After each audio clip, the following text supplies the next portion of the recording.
मैं इस उपन्यास का मूल लेखक नहीं हूँ। मैं बस इस उपन्यास की व्याख्या कर रहा हूँ। तो चलिए वीडियो शुरू करते हैं। अध्याय 141 शहर वापसी 2। जीवित लाशों द्वारा धोई जाने वाली यिन शक्ति अपने भ्रष्टाचार और सड़ांध के लिए कुख्यात थी। कियू गाओक्सुआन के अनुसार एक बार जब यह शरीर में प्रवेश कर जाती तो तुरंत लकवा मार जाता और मांस सड़ने लगता। ये लाश के जहर का लक्षण था।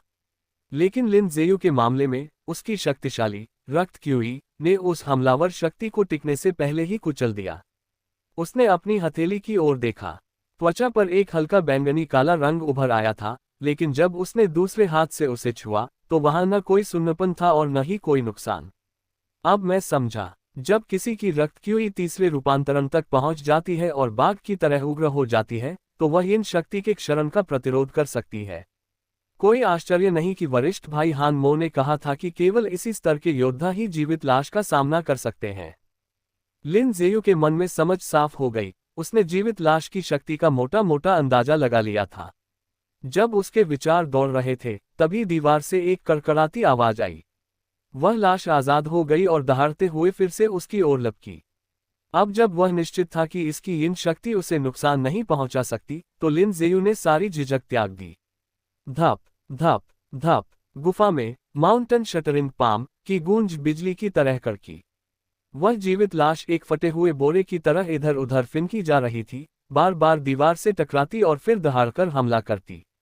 उसने लगातार 30 प्रहार किए, जिससे उसकी रक्त क्यूई तेजी से घटने लगी। इस तकनीक के लिए भारी रक्त क्यूई की आवश्यकता थी, लेकिन हर टकराव के साथ शरीर में घुसने वाली इन शक्ति को रोकने में उससे भी ज्यादा ऊर्जा खर्च हो रही थी। उस भयावह शक्ति के एक हिस्से को बेअसर करने के लिए रक्त क्यूई के लगभग 23 हिस्सों की जरूरत पड़ती थी। शुक्र था कि हर बार शरीर में प्रवेश करने वाली मात्रा कम थी, वरना वह भी हार मान जाता। बस बहुत हुआ। ये किसी लोहे के लट्ठे को पीटने जैसा है, नहीं, यह लोहे से भी सख्त है। अगर स्टील का कोई ठोस टुकड़ा होता तो 30 प्रहारों के बाद उस पर गहरे निशान पड़ जाते, लेकिन इस चीज की छाती केवल 1 सेंटीमीटर ही धंसी है। इसका बचाव अविश्वसनीय है। उसने देखा कि लाश फिर से उसकी ओर झपटी, तभी वह मुड़ा और तेजी से गुफा से बाहर निकल गया। वह लाश बहुत मुसीबत वाली थी। वह विशेष रूप से ताकतवर नहीं थी, लेकिन उसका बचाव लगभग असंभव स्तर का था। माउंटेन शटरिंग पाम के साथ भी, जो उसकी रक्त क्यूई के आउटपुट को 3 गुना कर देती थी, लिन जेयू उसे कोई वास्तविक क्षति नहीं पहुंचा पाया था। वह केवल उसे दूर फेंक सकता था। एक साधारण तीसरे रूपांतरण वाले मार्शल आर्टिस्ट के लिए ऐसा दुश्मन व्यवहारिक रूप से अजेय होता। वह पूरी गति से भागा, अपनी रक्त क्यूई बर्स्ट तकनीक को गोल्डन गूस तकनीक के साथ मिला दिया। उसका हर कदम जमीन पर गहरा निशान छोड़ रहा था। लाश दहाड़ते हुए पीछे आई, लेकिन कुछ ही पलों में लिन जेयू की आकृति ओझल हो गई। उसके पीछे पेड़ों के टूटने की आवाजें आ रही थी क्योंकि लाश अपना गुस्सा निकाल रही थी। उसकी धरती हिला देने वाली दहाड़ ने जंगल के जानवरों को दहशत में डाल दिया। अफसोस कि मैं पर्याप्त मजबूत जंजीरें नहीं लाया, वरना मैं इसे जिंदा पकड़ने की कोशिश करता, लिन जेयू ने बुदबुदाते हुए कहा। वह शोर से कई 100 मीटर दूर रुक गया था। अगर वह एक जीवित लाश को पकड़ पाता और उसके शरीर के भीतर की इन शक्ति से लाश का जहर बना पाता तो ये निश्चित रूप से उसे मालामाल कर देता। लेकिन यह विचार केवल विचार ही रहा, क्योंकि ऐसी जीव को जिंदा पकड़ना आसान नहीं था। माउंटेन शटरिंग पाम का उपयोग किए बिना लिन जेयू के हमले उस जीव के लिए केवल एक गुदगुदी के समान थे। उसे काबू करने के लिए तीसरे रूपांतरण के कम से कम कई विशेषज्ञों को मिलकर काम करना होगा। अब वापस लौटने का समय है। जब मैं और अधिक शक्तिशाली हो जाऊंगा तब फिर आऊंगा। चौथे रूपांतरण में पहुंचने के बाद मैं देखूंगा कि क्या मैं इसकी पूरी इन शक्ति को खत्म कर सकता हूं। तब क्या होगा? क्या ये तब भी हिल पाएगी? इस विचार के साथ लिन जेयू सोनई शहर की ओर तेजी से बढ़ा। उसने परीक्षण कर लिया था, उसकी आधी से ज्यादा रक्त क्यूई खर्च हो चुकी थी, जबकि लाश की इन शक्ति अभी भी घनी और प्रबल थी। अपने वर्तमान स्तर पर वह उसे पूरी तरह खत्म नहीं कर सकता था। वह जंगल में एक परछाई की तरह तेजी से आगे बढ़ा। जैसे ही उसने डाबा पर्वत की सीमा छोड़ी और सोनई शहर के 15 किलोमीटर के दायरे में प्रवेश किया, उसने कछुआ श्वास विधि को पूरी शक्ति से सक्रिय कर दिया। उसकी उफनती हुई रक्त क्यूई तुरंत शांत हो गई और उसका आभा मंडल घटकर बोनफोजिन रेल के मार्शल आर्टिस्ट जैसा हो गया। बीस्ट रोड माउंटेन के घुमावदार रास्तों से गुजरते हुए अचानक उसके हाव भाव बदल गए। उसने महसूस किया कि कोई साए में छिपा है। पलक झपकते ही वह झाड़ियों में कूदा और एक युवक को दबोच लिया जिसका चेहरा डर से पीला पड़ गया था। युवक को हौंफने का मौका भी नहीं मिला कि एक मजबूत हाथ ने उसका गला घोंट दिया और उसे जमीन से ऊपर उठा लिया। जिन परिवार का आदमी, लिन जेयू ने ठंडे स्वर में कहा। युवक का डर चरम पर था, उसका चेहरा लाल हो गया था। गर्दन पर पकड़ इतनी मजबूत थी कि वह बोल नहीं पा रहा था। वह केवल पागलों की तरह सिर हिलाकर रहम की भीख मांग सका। एक तेज चटक की आवाज आई और लिन जेयू की उंगलियों ने उसकी गर्दन तोड़ दी। तो जिन परिवार वाकई मुझ पर शक करने लगा है, लेकिन मेरी मौजूदा ताकत के साथ सोनई शहर में शायद ही कोई ऐसा हो जो मुझे चुनौती दे सके। इस विचार के साथ उसकी नज़र फिर से शांत हो गई। उसे कोई चिंता नहीं थी। माउंटेन शटरिंग पाम में महारत हासिल करने के बाद से उसकी ताकत अभूतपूर्व ऊंचाइयों पर पहुंच गई थी। रक्त क्यूई के छठे रूपांतरण के योद्धा भी उसके लिए खतरा पैदा करने में संघर्ष करेंगे, और अगर कभी वह भारी पड़े तो वह भागने के लिए अपनी विशेष तकनीकों का सहारा ले सकता था। उस जासूस को ठिकाने लगाने के बाद वह शहर की ओर बढ़ा। रास्ते में उसका सामना जिन परिवार के कई और सदस्यों से हुआ और उसने बिना किसी हिचकिचाहट के उन सबको खत्म कर दिया। वरिष्ठ भाई, आज फिर आपकी गार्ड ड्यूटी है। शहर लौटते ही लिन जेयू ने गेट पर हान मो को देखा, जो बख्तरबंद पहनकर गश्ती दल का नेतृत्व कर रहे थे। हान मो हमेशा की तरह अपने कर्तव्यों के प्रति सजग थे।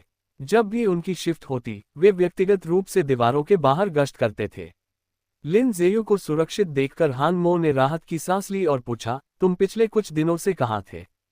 तुम इतने समय तक गायब रहे कि मुझे लगा तुम्हारे साथ कुछ अनहोनी हो गई है। मैं बस एक मिशन पर बाहर था। कुछ खतरनाक नहीं था, बस समय ज्यादा लग गया। मैं पहले वापस जाता हूँ। मैंने 10 दिनों से स्नान नहीं किया है, शायद मैं स्टिकी टोफू की तरह महक रहा हूँ। आज रात मिलते हैं और विस्तार से बात करते हैं, लिन जेयू ने मुस्कुराते हुए उत्तर दिया। जैसे ही उसने जंगली पहाड़ों से सोनई शहर में कदम रखा, उसे एक अजीब सा हल्कापन महसूस हुआ। ऐसा लगा जैसे वह एक लंबी यात्रा से लौटा हो। उसका दिल शांत और संतोष से भर गया। गेट पर तैनात वुडन गैंग के कुछ मुखबिर लिन जेयू को देखते ही तुरंत जिंग निवास की ओर भागे। उसने उन पर नजर डाली लेकिन कोई ध्यान नहीं दिया। शहर के स्वामी की अनुपस्थिति में भी जिन परिवार शहर के भीतर लापरवाही से कोई कदम उठाने की हिम्मत नहीं करेगा। आखिर सिटी गार्ड पूरी तरह उनके नियंत्रण में नहीं थे। उनकी कोई भी गलत चाल बाकी गुटों को उनके खिलाफ एकजुट कर देगी। अध्याय 142 नौवें चरण का निर्माण 1। 10 दिन से अधिक का समय बीत चुका था, लेकिन सोनई शहर काफी हद तक वैसा ही था, सिवाय इसके कि अब वहां काफी शांति थी। कई राहगीर आपस में फुसफुसा रहे थे कि कौन शहर से बाहर निकलने का रास्ता खोजने में सफल रहा। उनके चेहरों पर ईर्ष्या का भाव था। सोनई शहर से भागने के लिए बहुत अधिक चांदी की आवश्यकता थी, कुछ ऐसा जो अधिकांश साधारण लोगों की पहुंच से बाहर था। जेड पिल्टी हाउस के प्रबंधक वू यंगहे लिन जेयू की मदद से जा सकते थे, लेकिन उन्होंने न जाने का विकल्प चुना। उनके मन में बहुत सी चिंताएं थीं। जिस शहर में कोई पैदा हुआ और पला बड़ा हो, उसे छोड़ना कभी भी आसान फैसला नहीं होता। अपने आंगन में वापस आने पर उन्होंने देखा कि 10 दिनों से अनछुए छोड़े गए फूलों और घास ने वसंत की बारिश के बाद बेतहाशा वृद्धि की थी। लिन जेयू ने अपने कमरे के भीतर गुप्त खाने की जांच की। सब कुछ अभी भी वही था, अछूता। साफ नीले रंग का चोगा पहनने के बाद उन्होंने फेहोंग टॉवर की ओर रुख किया। लीडर जू, जिनके पास अधिकांश दिनों में करने के लिए बहुत कम काम होता था, आमतौर पर अपना समय वहीं बिताते थे। लिन जेयू ने प्रवेश द्वार पर गार्डों से संक्षिप्त बात की और 2 मिनट के भीतर उनमें से एक उन्हें पीछे के आंगन में ले गया। बैठो और चाय पियो। तुम 10 दिनों से अधिक समय से डाबा पर्वत में थे, ये तुम्हारे लिए कठिन रहा होगा, लीडर जू ने मुस्कुराते हुए कहा। धन्यवाद लीडर, काम कठिन नहीं था, लेकिन मुझे डर है कि आप निराश होंगे। वह व्यक्ति नहीं मिल सका। मैंने पूरे डाबा पर्वत में खोज की और मुझे एक भी आत्मा नहीं दिखी। उन्होंने एक लिफाफा, बांस की सीटी और एक जेड टोकन निकालते हुए उन्हें सौंप दिया और कहा, वह पर्वत पूरी तरह से उजाड़ है। क्या आप सुनिश्चित हैं कि वह एकांतवासी बुजुर्ग वास्तव में वहां रहते थे?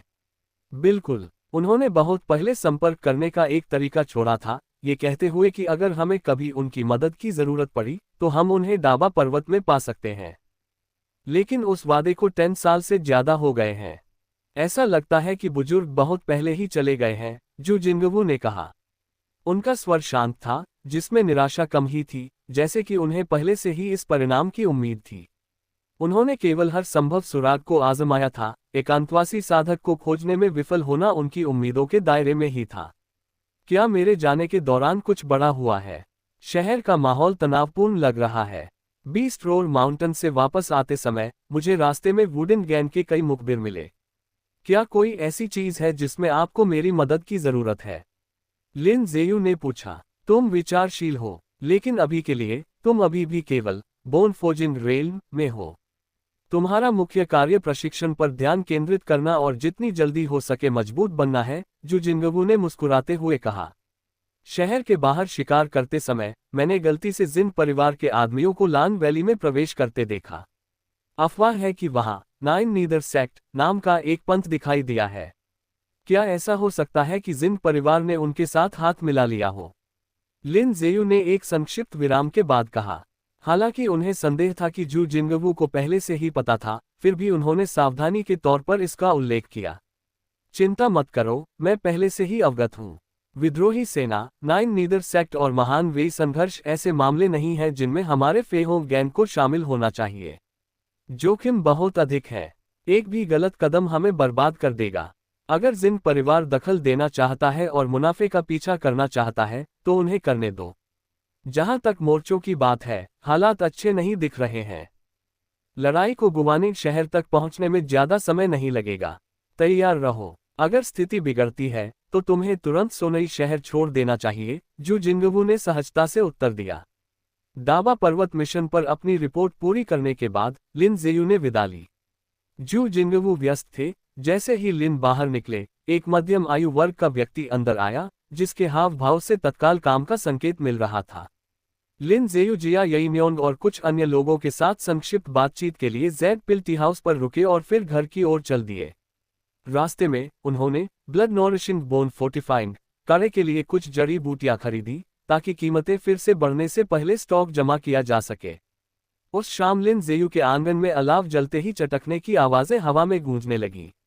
वह और हान मो आग के पास बैठकर सीकों पर मांस भून रहे थे। उसकी सौंधी खुशबू रात की हवा में फैल गई। वरिष्ठ भाई, मोर्चों पर हालात खराब होते दिख रहे हैं। वे शायद जल्द ही गुवानिंग शहर तक पहुंच जाएंगे।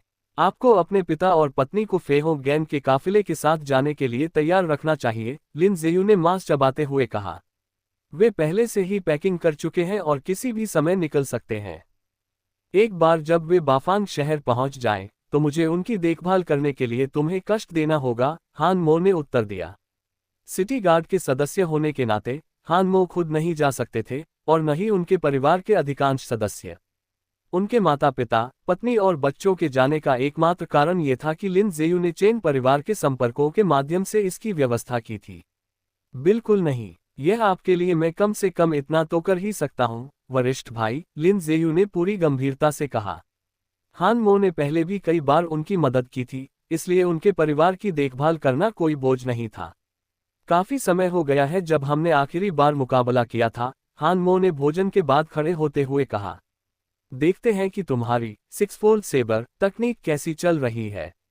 बहुत अच्छा, वरिष्ठ भाई, कृपया मेरा मार्गदर्शन करें। लिन जेयू ने एक अभ्यास तलवार उठाई और सिक्सफोल्ड सेबर मुद्रा ले ली। आगे बढ़ो और अपनी पूरी ताकत का इस्तेमाल करो। मैं पहले ही रक्त QE स्तर तक पहुंच चुका हूं, इसलिए तुम मुझे चोट नहीं पहुंचा पाओगे, हान मो ने आत्मविश्वास से कहा। लिन जेयू हल्का सा मुस्कुराए और कोई उत्तर नहीं दिया। यदि वे पूरी ताकत से प्रहार करते, तो उनके गुरु लियांग सोंग भी एक माउंटेन शटरिंग पाम को सहन नहीं कर पाते, हान मो की तो बात ही छोड़िए। लेकिन उनका अपनी पूरी ताकत इस्तेमाल करने का कोई इरादा नहीं था। उन्होंने अपने दाहिने पैर से जमीन को धकेला और बिना किसी पैर की तकनीक का उपयोग किए आगे बढ़े। माउंटेन शटरिंग पाम में महारत हासिल करने के बाद से सिक्सफोल्ड सेबर तकनीक लगभग अनावश्यक हो गई थी, फिर भी उनका इसे छोड़ने का कोई इरादा नहीं था। एक बार जब वे तलवार की तकनीक में निपुणता प्राप्त कर लेंगे, तो भविष्य में किसी भी मजबूत तलवार तकनीक में महारत हासिल करना उनके लिए बहुत आसान हो जाएगा। खन खन खन, धातु के टकराने की आवाज आंगन में गूंज उठी। लिन ज़ेयू ने अपनी ताकत को बोन फोजिंग रेल्म के शिखर तक सीमित रखा और अपनी बेहतर युद्ध समझ और मार्शल अंतर्दृष्टि के माध्यम से हान मो के हर वार का मुकाबला किया। जब शक्ति और गति समान होती है तो जीत का निर्धारण व्यक्ति की जागरूकता और तकनीक करती है। अनुज की समझ डराने वाली है, तलवार पर उसकी पकड़ लगभग मेरी बराबरी कर रही है। उसकी युद्ध प्रवृत्ति अविश्वसनीय और डरावनी भी है। मैं ऑर्गन फोजिंग रेल्म की ताकत का उपयोग कर रहा हूं, फिर भी मैं उसे पछाड़ नहीं पा रहा हूं। हालांकि हान मो ने चेहरे पर शांति बनाए रखी थी, लेकिन भीतर से वे हिल गए थे। अपने प्रतिद्वंद्वी के स्तर से परे की ताकत का उपयोग करने के बावजूद उन्होंने खुद को लिन ज़ेयू के निरंतर आक्रमण के साथ तालमेल बिठाने के लिए संघर्ष करते हुए पाया। 1 घंटे से अधिक समय तक मुकाबला करने के बाद लिन ज़ेयू ने अपनी तलवार पीछे खींची और पीछे हट गए। मैं हार मानता हूं, वरिष्ठ भाई, उन्होंने शिष्टता से झुककर और सहज मुस्कान के साथ कहा। हान मो की 6 फोल्ड सेबर पहले ही एडवांस्ड मास्टरी तक पहुंच चुकी थी, इसलिए उनके साथ मुकाबला करने से लिन ज़ेयू को तकनीक की कई बारीकियां सीखने को मिली, ऐसी अंतर्दृष्टि जो उनके अपने तलवार कौशल को बहुत निखार देगी। तुम्हारी तलवार चलाने की तकनीक इतनी तेजी से सुधरी है कि तुम शायद कुछ महीनों के भीतर मेरी बराबरी कर लोगे। ऐसी प्रतिभा और समझ वास्तव में ईर्ष्या के योग्य है। तुम्हारी तुलना में मुझे लगता है कि मैंने पिछले 20 साल बर्बाद कर दिए हैं, हान मो ने फीकी मुस्कान के साथ कहा। वरिष्ठ भाई, खुद को छोटा मत समझो। आपकी प्रतिभा और समझ असाधारण है, बस मेरी तुलना में थोड़ी कम है। वैसे जब आपने पहले 10,000 ट्रूप स्टेप्स का इस्तेमाल किया था तो आपका प्रयास थोड़ा गलत था। उदाहरण के लिए, जब मैंने अपनी तलवार क्षैतिज रूप से घुमाई तो आप अपने दाहिने पैर के पंजों पर घूमे और अपनी पिंडली से शक्ति छोड़ी। वह गति गलत थी, जिसके कारण उन्होंने विस्तार से समझाना शुरू किया। धैर्यपूर्वक हान मो की तकनीक की खामियों की ओर इशारा किया। ये सुनकर हान मो के हाव भाव गंभीर हो गए। मार्शल अभ्यास में जो सक्षम है वही गुरु है। उन्होंने अपने अनुज द्वारा निर्देशित किए जाने पर बिल्कुल भी असहज महसूस नहीं किया। लिन ज़ेयू के मार्गदर्शन में हान मो ने उनके निर्देशों का सावधानीपूर्वक पालन किया और आंगन में 10,000 ट्रूप स्टेप्स का अभ्यास करना शुरू कर दिया। वरिष्ठ भाई, मुझे आशा है कि आप जीवित बच निकलेंगे, लिन ज़ेयू ने सोचा जब उन्होंने हान मो को अभ्यास में तल्लीन देखा। यदि विद्रोही सेना ने वास्तव में हमला किया तो हान मो को युद्ध में जाना होगा। हालांकि सोनई शहर के भीतर एक रक्त-क्यूई विशेषज्ञ दुर्जय था, लेकिन युद्ध के मैदान में वह महज एक मजबूत चींटी के समान था। 10,000 ट्रूप स्टेप्स में महारत हासिल करने से उन्हें जीवित रहने का बेहतर मौका मिल सकता था। समय बीतने के साथ सोनई शहर में स्थिति अधिक से अधिक तनावपूर्ण होती गई। शहर के बाहर फेहों गैन के क्षेत्रों में अक्सर झड़पें देखी गईं, जिनमें कई लोग हताहत हुए। जिया यिन्योंग, जी जियांग और निंग हुई सभी को अग्रिम पंक्तियों में फिर से तैनात किया गया, जबकि लिन ज़ेयू शहर में ही रहे और दीवारों के भीतर फेहों गैन की संपत्तियों की देखरेख करते रहे। जू जिंगवू ने लिन ज़ेयू का बहुत ख्याल रखा और उन्हें कभी भी अनावश्यक जोखिम नहीं उठाने दिया। उनकी नज़र में इस तरह की प्रतिभा रक्षा के योग्य थी। चाहे लिन ज़ेयू अंततः जू परिवार में शामिल हो या नहीं, उनके शुरुआती दिनों में उनकी मदद करना एक दिन बहुत बड़ा फल देगा। अभी एक छोटा सा एहसान जू परिवार के लिए लगभग कुछ भी नहीं था। आखिरकार उनके पास बोन फोजिन रेल्म के योद्धाओं की कोई कमी नहीं थी। जू जिंगवू लोगों को अच्छी तरह समझते थे। लिन ज़ेयू ने उस व्यक्ति की दयालुता को स्वीकार किया। यदि जू परिवार को कभी खतरे का सामना करना पड़ा तो वह हाथ पर हाथ धरे नहीं बैठेगा। सोनई शहर में बढ़ता तनाव लिन ज़ेयू के लिए ज्यादा मायने नहीं रखता था।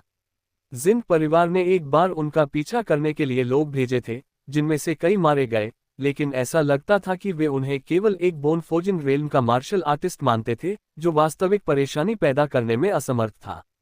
चूंकि वे मौतें फेहों गैंग और जू परिवार से जुड़ी थीं, इसलिए जिन परिवार ने सीधे लिन ज़ेयू को निशाना बनाने के बजाय फेहों गैंग के बाहरी क्षेत्रों के खिलाफ जवाबी कार्रवाई करना चुना था। अध्याय 143 9वें चरण का निर्माण 2। पलक झपकते ही 20 दिन से अधिक बीत गए। लिन ज़ेयू का जीवन एक स्थिर लय में ढल गया था, जिसका हर दिन पूरी तरह से केंद्रित साधना और अधिक शक्ति की खोज में समर्पित था। उन दिनों में हान मो अक्सर 10,000 ट्रूप स्टेप्स की बारीकियों पर सलाह लेने के लिए लिन ज़ेयू के आंगन में आते थे। ये तकनीक हान मो पर पूरी तरह फबती थी और उनकी प्रगति आश्चर्यजनक रूप से तेज थी। 20 दिनों के भीतर वह पहले ही दूसरे चरण तक पहुंच चुके थे। आंगन में सूरज की रोशनी गर्माहट के साथ बिखरी हुई थी। लिन ज़ेयू का दाहिना हाथ ब्लड नॉरिशिंग बोन फोर्टिफाइंग काढ़े के 16 सेटों की जड़ी बूटियों से भरे एक लकड़ी के बेसिन में डूबा हुआ था। अब तक औषधीय शक्ति पूरी तरह से समाप्त हो चुकी थी, जिससे हवा में सुगंध का कोई निशान नहीं बचा था। धीरे धीरे लिन ज़ेयू ने अपनी आंखें खोली, जिनमें एक तीक्ष्ण चमक कौंधी। गोल्डन गूज तकनीक का 8वां चरण अंततः पूर्ण हुआ। धूम। लिन ज़ेयू की आकृति धुंधली हो गई क्योंकि उन्होंने अपनी उफनती हुई रक्त क्यूई को अपनी दाहिनी हथेली में प्रवाहित किया और माउंटेन शटरिंग पाम का प्रहार किया। प्रहार एक गरजती हुई आवाज के साथ आयरनवुड के खंभे से टकराया और उनका हाथ उस ठोस लकड़ी में गहराई तक धंस गया। प्रभाव के बिंदु से चारों दिशाओं में बारीक दरारें फैल गईं। इसके बाद टूटने की तेज आवाजें आईं। जब उन्होंने अपना हाथ वापस खींचा तो पूरा खंभा चिथड़ों में उड़ गया। बुरा नहीं है, अंततः मैं खंभे को पूरी तरह से चकनाचूर कर सकता हूं, लिन ज़ेयू ने लकड़ी के खंभे के मलबे को देखते हुए संतोष के साथ कहा। रक्त क्यूई के चौथे रूपांतरण में पहुंचने के बाद उनकी माउंटेन शटरिंग पाम की शक्ति एक बिल्कुल नए स्तर पर पहुंच गई थी। यदि उन्हें डाबा पर्वत की उस जीवित लाश का फिर से सामना करना पड़ा तो वे संभवतः एक ही वार से उसके शरीर पर हथेली का निशान छोड़ सकते थे। परिश्रम का फल। नाम लिन ज़ेयू। मूल शक्ति ओरिजिन फोर्स 1। कौशल माउंटेन शटरिंग लेग पूर्णता 6 फोल्ड सेबर पूर्णता गोल्डन गूज तकनीक 8वां चरण 100%। कछुआ श्वास विधि 3रा चरण 6%। मूल शक्ति की केवल 1 इकाई बची है। क्या मुझे और सुधार करना चाहिए? लिन ज़ेयू ने अपनी चेतना के भीतर डेटा पैनल को घूरते हुए सोचा। 20 से अधिक दिनों के कठिन प्रशिक्षण के बाद उन्होंने गोल्डन गूज तकनीक को पूर्णता के 8वें चरण तक पहुंचा दिया था और 6 फोल्ड सेबर में पूर्ण महारत हासिल कर ली थी। उनकी सभी तकनीकों में से केवल कछुआ श्वास विधि अधूरी थी। वहां पॉइजन किंग बॉडी भी थी, जो एक गुप्त साधना तकनीक थी और अभी भी अपने पहले चरण की शुरुआत में ही अटकी हुई थी। इसे आगे बढ़ाने के लिए बहुत अधिक मूल शक्ति की आवश्यकता नहीं थी। शायद 2 या 3 इकाइयां दूसरे या तीसरे चरण तक पहुंचने के लिए पर्याप्त होती। फिर भी इसकी मामूली ऊर्जा मांगों के बावजूद इसकी खेती करना बहुत महंगा था। जब तक उनके पास खर्च करने के लिए बहुत अधिक पैसा नहीं आ जाता, लिन ज़ेयू की उस कला को आगे बढ़ाने की कोई योजना नहीं थी। इन 2 पूर्ण तकनीकों को दिखाई देने की जरूरत नहीं है, मैं इन्हें छिपा सकता हूं। अगला कदम गोल्डन गूज तकनीक का 9वां चरण बनाना और इसमें माउंटेन शटरिंग पाम की रक्त क्यूई बर्स्ट तकनीक को एकीकृत करना है। जैसे ही उनकी मन में 9वें चरण का विचार आया, उनकी चेतना का डेटा संक्षेप में झिलमिलाया, फिर नई स्पष्टता के साथ स्थिर हो गया। नए डेटा को देखकर लिन ज़ेयू के चेहरे पर एक समझ भरी मुस्कान आ गई। परिश्रम का फल। नाम लिन ज़ेयू। मूल शक्ति 1। कौशल गोल्डन गूज तकनीक 9वां चरण 0%। कछुआ श्वास विधि 3रा चरण 6%। पैनल पर अब केवल 2 तकनीकें प्रदर्शित थीं। गोल्डन गूज तकनीक में रक्त क्यूई बर्स्ट तकनीक को एकीकृत करना पूरी तरह से संभव है, लेकिन 9वें चरण को पूर्णता तक ले जाने के लिए संभवतः मूल शक्ति की एक आश्चर्यजनक मात्रा की आवश्यकता होगी, लिन ज़ेयू ने सोचा। गोल्डन गूज तकनीक के 9वें चरण में उनकी मार्शल साधना को आगे बढ़ाना शामिल नहीं था। इसका उद्देश्य विशुद्ध रूप से रक्त क्यूई बर्स्ट तकनीक को गोल्डन गूज तकनीक में सहजता से मिलाना था। फिर भी कठिनाई का स्तर माप से परे था। उन्होंने अभ्यास में पूरा 1 महीना बिताया था, गोल्डन गूज की गतिविधियों में बर्स्ट तकनीक को लागू किया था, फिर भी वे एक सीधी दौड़ को भी सटीकता के साथ नियंत्रित नहीं कर पा रहे थे। और वह सबसे सरल हिस्सा था, चकमा देने और दिशा में तेजी से बदलाव करने में महारत हासिल करना, जैसे 10,000 ट्रूप स्टेप्स की तरल गतिविधियां अभी उनकी पहुंच से बहुत दूर था। रक्त क्यूई बर्स्ट तकनीक स्वाभाविक रूप से हिंसक थी। जब हमले के लिए उपयोग की जाती तो इसके लिए केवल शक्ति के संक्षिप्त विस्फोट की आवश्यकता होती थी, सूक्ष्म नियंत्रण की नहीं। लेकिन इसे गोल्डन गूज तकनीक में मिलाना या उस विस्फोटक बल को सामान्य रक्त क्यूई के रूप में उपयोग करना, उनकी मांसपेशियों, टेंडन, हड्डियों, त्वचा और रक्त क्यूई पर एक असंभव स्तर के नियंत्रण की मांग करता था। उस स्तर तक पहुंचने के लिए आवश्यक मूल शक्ति की मात्रा चौंका देने वाली होगी। लिन ज़ेयू ने अनुमान लगाया कि उन्हें कम से कम 20 से 30 इकाइयों की आवश्यकता होगी। अभी के लिए मैं गोल्डन गूज तकनीक के 9वें चरण को आगे बढ़ाने से रुकूंगा, इसकी कीमत बहुत अधिक है। यदि मैं पहले कछुआ श्वास विधि मैं सुधार करूं, तो मैं परोक्ष रूप से शरीर और रक्त क्यूई दोनों पर अपने नियंत्रण को बढ़ा सकता हूं। फिर जब मैं गोल्डन गूस पर वापस लौटूंगा, तो ये कम मूल शक्ति खर्च करेगा। कछुआ श्वास विधि एक विचित्र तकनीक थी, जिसे मूल रूप से इसके निर्माता ने जीवन को बढ़ाने के लिए बनाया था, लेकिन इसमें किसी के आभा मंडल को छिपाने की असाधारण क्षमता भी थी। जीवन शक्ति को बनाए रखने के लिए व्यक्ति को अपने भीतर सार, क्यूई और आत्मा को मजबूती से बंद करने की आवश्यकता होती थी। उसे हासिल करने के लिए अपने शरीर और रक्त क्यूई पर पूर्ण कमान की आवश्यकता थी। कछुआ श्वास विधि को तीसरे चरण के 6% तक बढ़ाने के बाद लिन ज़ेयू पहले से ही अपने शारीरिक नियंत्रण में स्पष्ट सुधार महसूस कर सकते थे। ये सुधार सर्वव्यापी था। कछुआ श्वास विधि की प्रगति के साथ उनकी संवेदी धारणा भी काफी तेज हो गई थी। यदि वे पहले कछुआ श्वास विधि को पूर्णता तक पहुंचा सके, तो उनके सार, क्यूई और आत्मा पर उनका नियंत्रण अकल्पनीय स्तर तक पहुंच जाएगा। आखिरकार, ये कहा जाता था कि जब कछुआ श्वास विधि पूर्णता के तीसरे चरण तक पहुंच जाती है, तो एक ग्रैंडमास्टर रेल्म का मार्शल आर्टिस्ट भी उपयोगकर्ता की वास्तविक ताकत को नहीं पहचान पाता। ये देखते हुए कि एक ग्रैंडमास्टर की इंद्रियां कितनी तेज और मर्मभेदी होती है, उसे धोखा देने के लिए आवश्यक महारत का स्तर कल्पना से परे था। इतने परिष्कृत नियंत्रण के साथ गोल्डन गूस तकनीक के 9वें चरण का अभ्यास करने से आधे प्रयास में कई गुना अधिक परिणाम मिलेंगे। मेरी वर्तमान शक्ति आत्मरक्षा के लिए पर्याप्त से अधिक है। यदि मैं पहले कछुआ श्वास विधि में सुधार करता हूं, तो मैं अपनी शेष मूल शक्ति के मूल्य को अधिकतम कर सकता हूं। लिन ज़ेयू का मन पक्का था। वे अपने कमरे में गए, औषधीय पाउडर के कई पैकेट निकाले और कछुआ श्वास विधि को और निखारने के लिए अपनी शेष मूल शक्ति का उपयोग करने की तैयारी की। टुक टुक टुक। तभी कमरे के बाहर से दस्तक की आवाज आई। लॉर्ड लिन, लीडर ने मुझे आपको सूचित करने के लिए कहा है कि फेहोंग गैन के काफिले का दूसरा समूह 4 दिनों में सोनई शहर से प्रस्थान करेगा। कृपया अपनी तैयारी पहले से कर लें। ये लीडर का पत्र है, एक फेहोंग गैन के शिष्य ने सम्मानपूर्वक कहा। लिन ज़ेयू ने पत्र ले लिया। ये एक आधिकारिक नोटिस था, जिसमें प्रस्थान का समय, इकट्ठा होने का स्थान और दूसरे काफिले के प्रभारी कर्मियों का विवरण था। तो मैं भी सूचीबद्ध सदस्यों में हूँ। हाँ, बढ़िया। मैं वरिष्ठ भाई के माता पिता और परिवार की सुरक्षित यात्रा सुनिश्चित कर पाऊंगा। एक बार जब हम बाफांग शहर पहुंच जाएं, तो मैं हमेशा बाद में वापस आ सकता हूं, वे बुदबुदाए।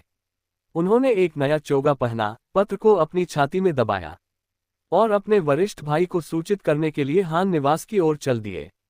अध्याय 144, शत्रु का हमला 1। सुबह का सूरज चमकदार था और मंद हवा चल रही थी। गर्मियां नजदीक आ रही थी, इसलिए मौसम गर्म होने लगा था। लिन ज़ेयू ज़ेई झील के किनारे बुजुर्ग चेन पेज उनके पास बैठे थे। बूढ़ा आदमी सुखद मुस्कान के साथ अपनी मछली पकड़ने वाली छड़ थामे इत्मीनान से मछलियां पकड़ रहा था। इस बीच लिन ज़ेयू टॉक्सिकोलॉजी कोडेक्स के पन्ने पलट रहे थे और हाल के अध्ययन में आई कुछ कठिनाइयों के बारे में सवाल पूछ रहे थे।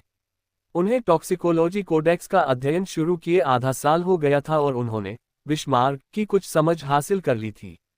दुर्भाग्य से उनकी साधना इतनी तेजी से आगे बढ़ी थी कि उन्होंने शुरुआत में केवल कुछ ही बार विष तकनीकों का उपयोग किया और फिर उन्हें एक तरफ रख दिया। फिर भी उन्होंने विष मार्ग को समझना नहीं छोड़ा था। विष मार्ग विशाल और गहरा था, जिसमें अनगिनत विधियां और जहर थे, यहां तक कि कुछ ऐसे भी जो जन्मजात मार्शल आर्टिस्ट को भी नुकसान पहुंचाने में सक्षम थे। जो लोग शहर की दीवारों के भीतर छिपे रहते थे, उन्हें जहर से बहुत कम डर था।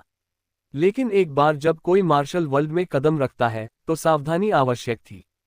शक्तिशाली मार्शल आर्टिस्ट शारीरिक हमलों से अपना बचाव कर सकते थे, लेकिन जहर एक अलग ही मामला था।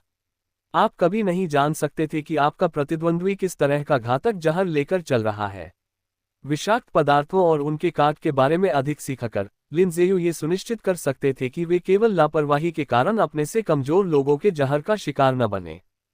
अपनी शंकाओं को दूर करने के बाद लिन ज़ेयू ने गंभीर स्वर में पूछा, बुजुर्ग, क्या आप सच में हमारे साथ नहीं आ रहे हैं?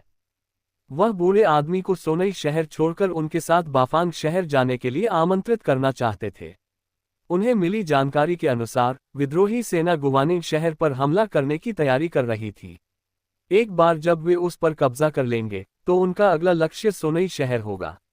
विद्रोहियों की वर्तमान गति से गुवानिंग शहर संभवतः 2 महीनों के भीतर गिर जाएगा।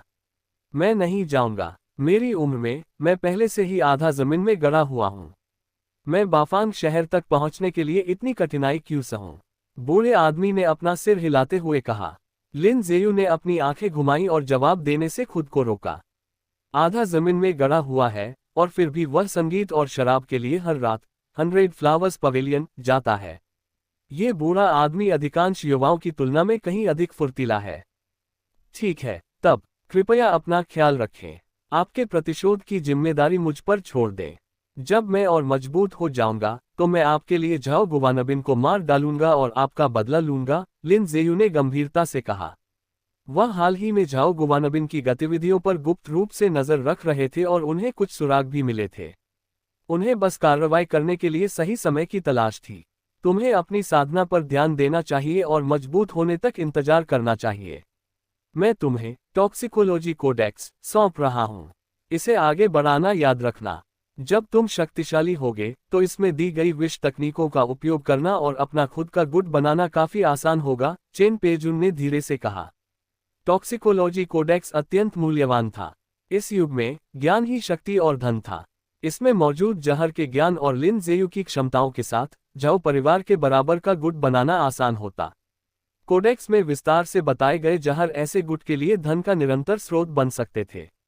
लिन जेयू के मन में कभी कभी यह विचार आता था, लेकिन इसकी जटिलताओं ने उन्हें संक्षेप में सोचने पर मजबूर किया और फिर उन्होंने इस विचार को त्याग दिया। अपना खुद का गुट स्थापित करने के लिए अभी और इंतजार करना होगा। फिलहाल उनका मुख्य कार्य मार्शल कल्टीवेशन पर ध्यान केंद्रित करना और अपनी ताकत बढ़ाना था। निश्चिंत रहें, सीनियर। मैं निश्चित रूप से टॉक्सिकोलॉजी कोडेक्स को आगे बढ़ाऊंगा, लिन जेयू ने गंभीरता से कहा। कुछ देर सोचने के बाद उन्होंने अपनी बात जारी रखी।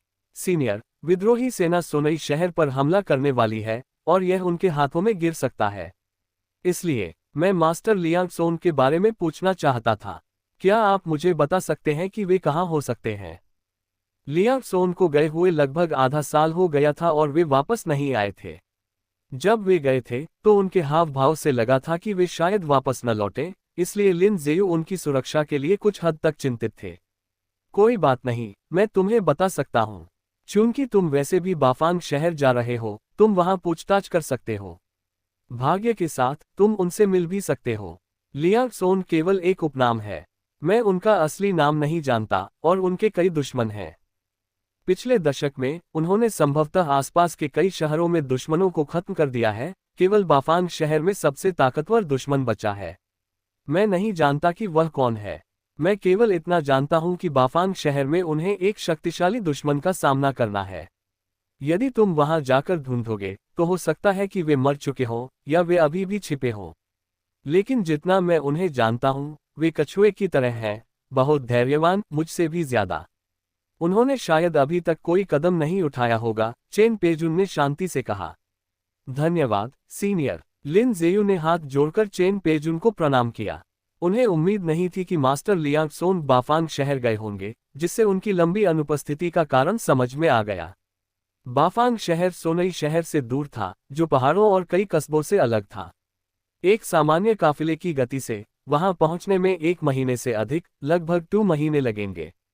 लिन जेयू ने बाफांग शहर पहुंचने के बाद मास्टर लियांग सोन की तलाश करने की योजना बनाई। वे एक ऐसे व्यक्ति थे जो दया का बदला उपकार से चुकाते थे।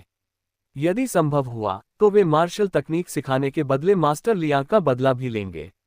लिन जेयू जेई झील से निकलकर जेड पिल्टी हाउस गए।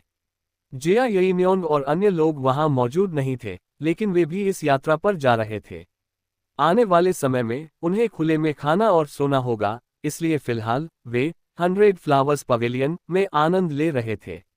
मैनेजर वू, क्या आप वाकई जाने की योजना नहीं बना रहे हैं? लिन जेयू ने आखिरी बार पूछा। मुझे लगता है नहीं। मेरा परिवार और जड़ें सब सोनई शहर में हैं। अगर मैं चला गया तो मुझे शून्य से शुरुआत करनी होगी। इसके अलावा मैंने सुना है कि विद्रोही सेना खुद को एक न्यायप्रिय ताकत कहती है जो आम नागरिकों की हत्या नहीं करती। वैसे भी मेरे पास लूटने के लिए कोई धन नहीं है, वो यंगहे ने एक कड़वे और असहाय भाव के साथ कहा। अगर फैसला उनका अपना होता तो वे उनके साथ चले जाते। फेहो गैन के समर्थन से बाफांग शहर में जीवन सोनई शहर जितना समृद्ध नहीं होता, लेकिन सोनई शहर में रहने की तुलना में निश्चित रूप से कहीं अधिक आरामदायक होता। दुर्भाग्य से उनके माता पिता, पत्नी और ससुराल वालों ने जाने से इनकार कर दिया और न ही उनके दादा या चाचा जाना चाहते थे। असहाय होकर वू यंगहे को विचार छोड़ना पड़ा।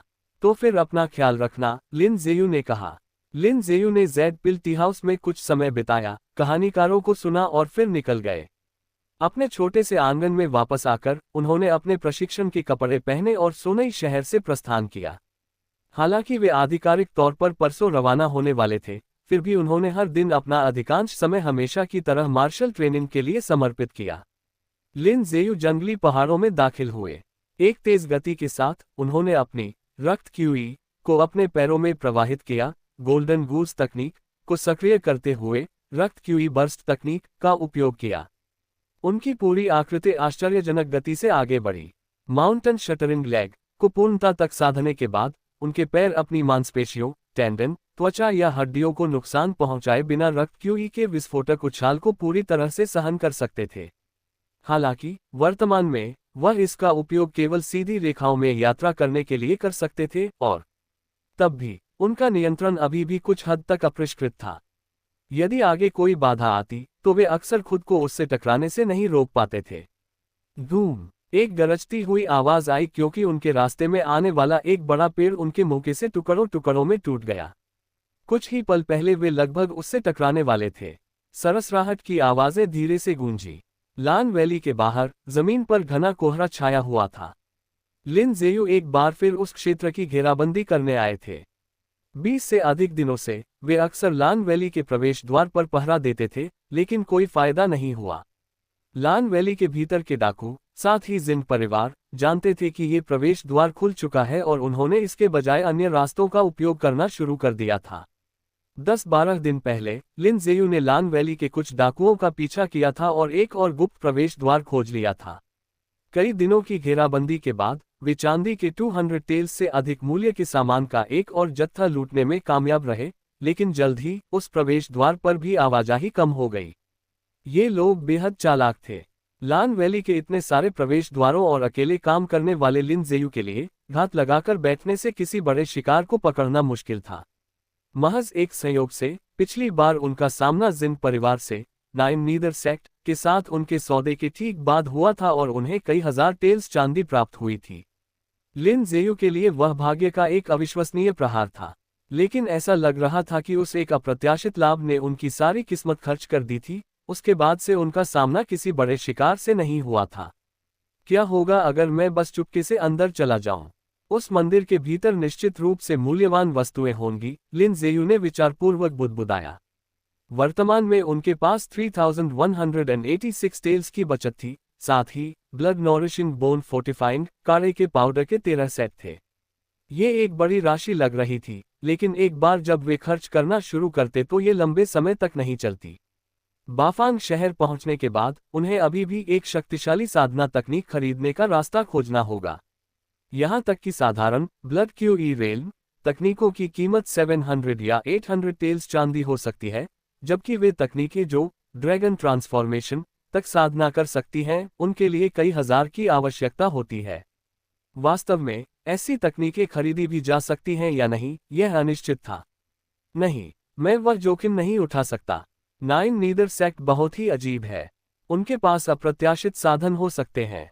लिन जेयू ने अपना सिर हिलाया और विचार को खारिज कर दिया। अपनी गोल्डन फिंगर के साथ उन्हें इस तरह अपनी जान जोखिम में डालने की कोई आवश्यकता नहीं थी। अध्याय 145 शत्रु का हमला 2। एक जीवित लाश का सामना करने के बाद लिन जेयू का नाइन नीदर सेक्ट पर संदेह और भी गहरा गया था। उनके पीछे की शक्ति भयानक रूप से मजबूत होनी चाहिए।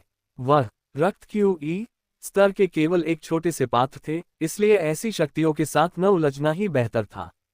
समय बीतता गया और आकाश धीरे धीरे धुंधला हो गया। लिन जेयू ने कछुआ श्वास विधि का अभ्यास रोका, खड़े हुए अपने पंजों से जमीन को हल्के से थपथपाया और जंगल में ओझल हो गए। उनके लिए यह एक और फलहीन दिन था। रात होते ही लिन जेयू अपने आंगन में पालथी मारकर बैठ गए और कछुआ श्वास विधि का अभ्यास करने लगे। उनकी अन्य सभी तकनीकें पहले ही पूर्णता तक पहुंच चुकी थीं, केवल गोल्डन गूस तकनीक और कछुआ श्वास विधि ही अधूरी थी। गोल्डन गूस तकनीक के 9वें चरण में महारत हासिल करना बेहद कठिन था। इसके लिए वर्षों के परिष्करण, कम से कम 20 से 30 वर्षों के प्रयास की आवश्यकता थी। साधारण मार्शल आर्टिस्ट कभी भी एक हिंसक, रक्त क्यूई बर्स्ट तकनीक को अपनी पैरों की तकनीकों में मिलाने के लिए इतना समय बर्बाद नहीं करेंगे। ये बस इसके लायक नहीं था। भले ही कोई इसे आजमाने में दशक बिताने को तैयार हो, सफलता की कोई गारंटी नहीं थी। सबसे पहले एक रक्त क्यूई बर्स्ट तकनीक में महारत हासिल करने के लिए ही वर्षों के केंद्रित प्रशिक्षण की आवश्यकता होती थी। दूसरे, शरीर को ऐसे अनियंत्रित विस्फोटों को सहने के योग्य बनाने के लिए शक्तिशाली टॉनिक और औषधीय स्नान के साथ कम से कम 7-8 या शायद 10 साल के निरंतर परिश्रम की आवश्यकता होती थी।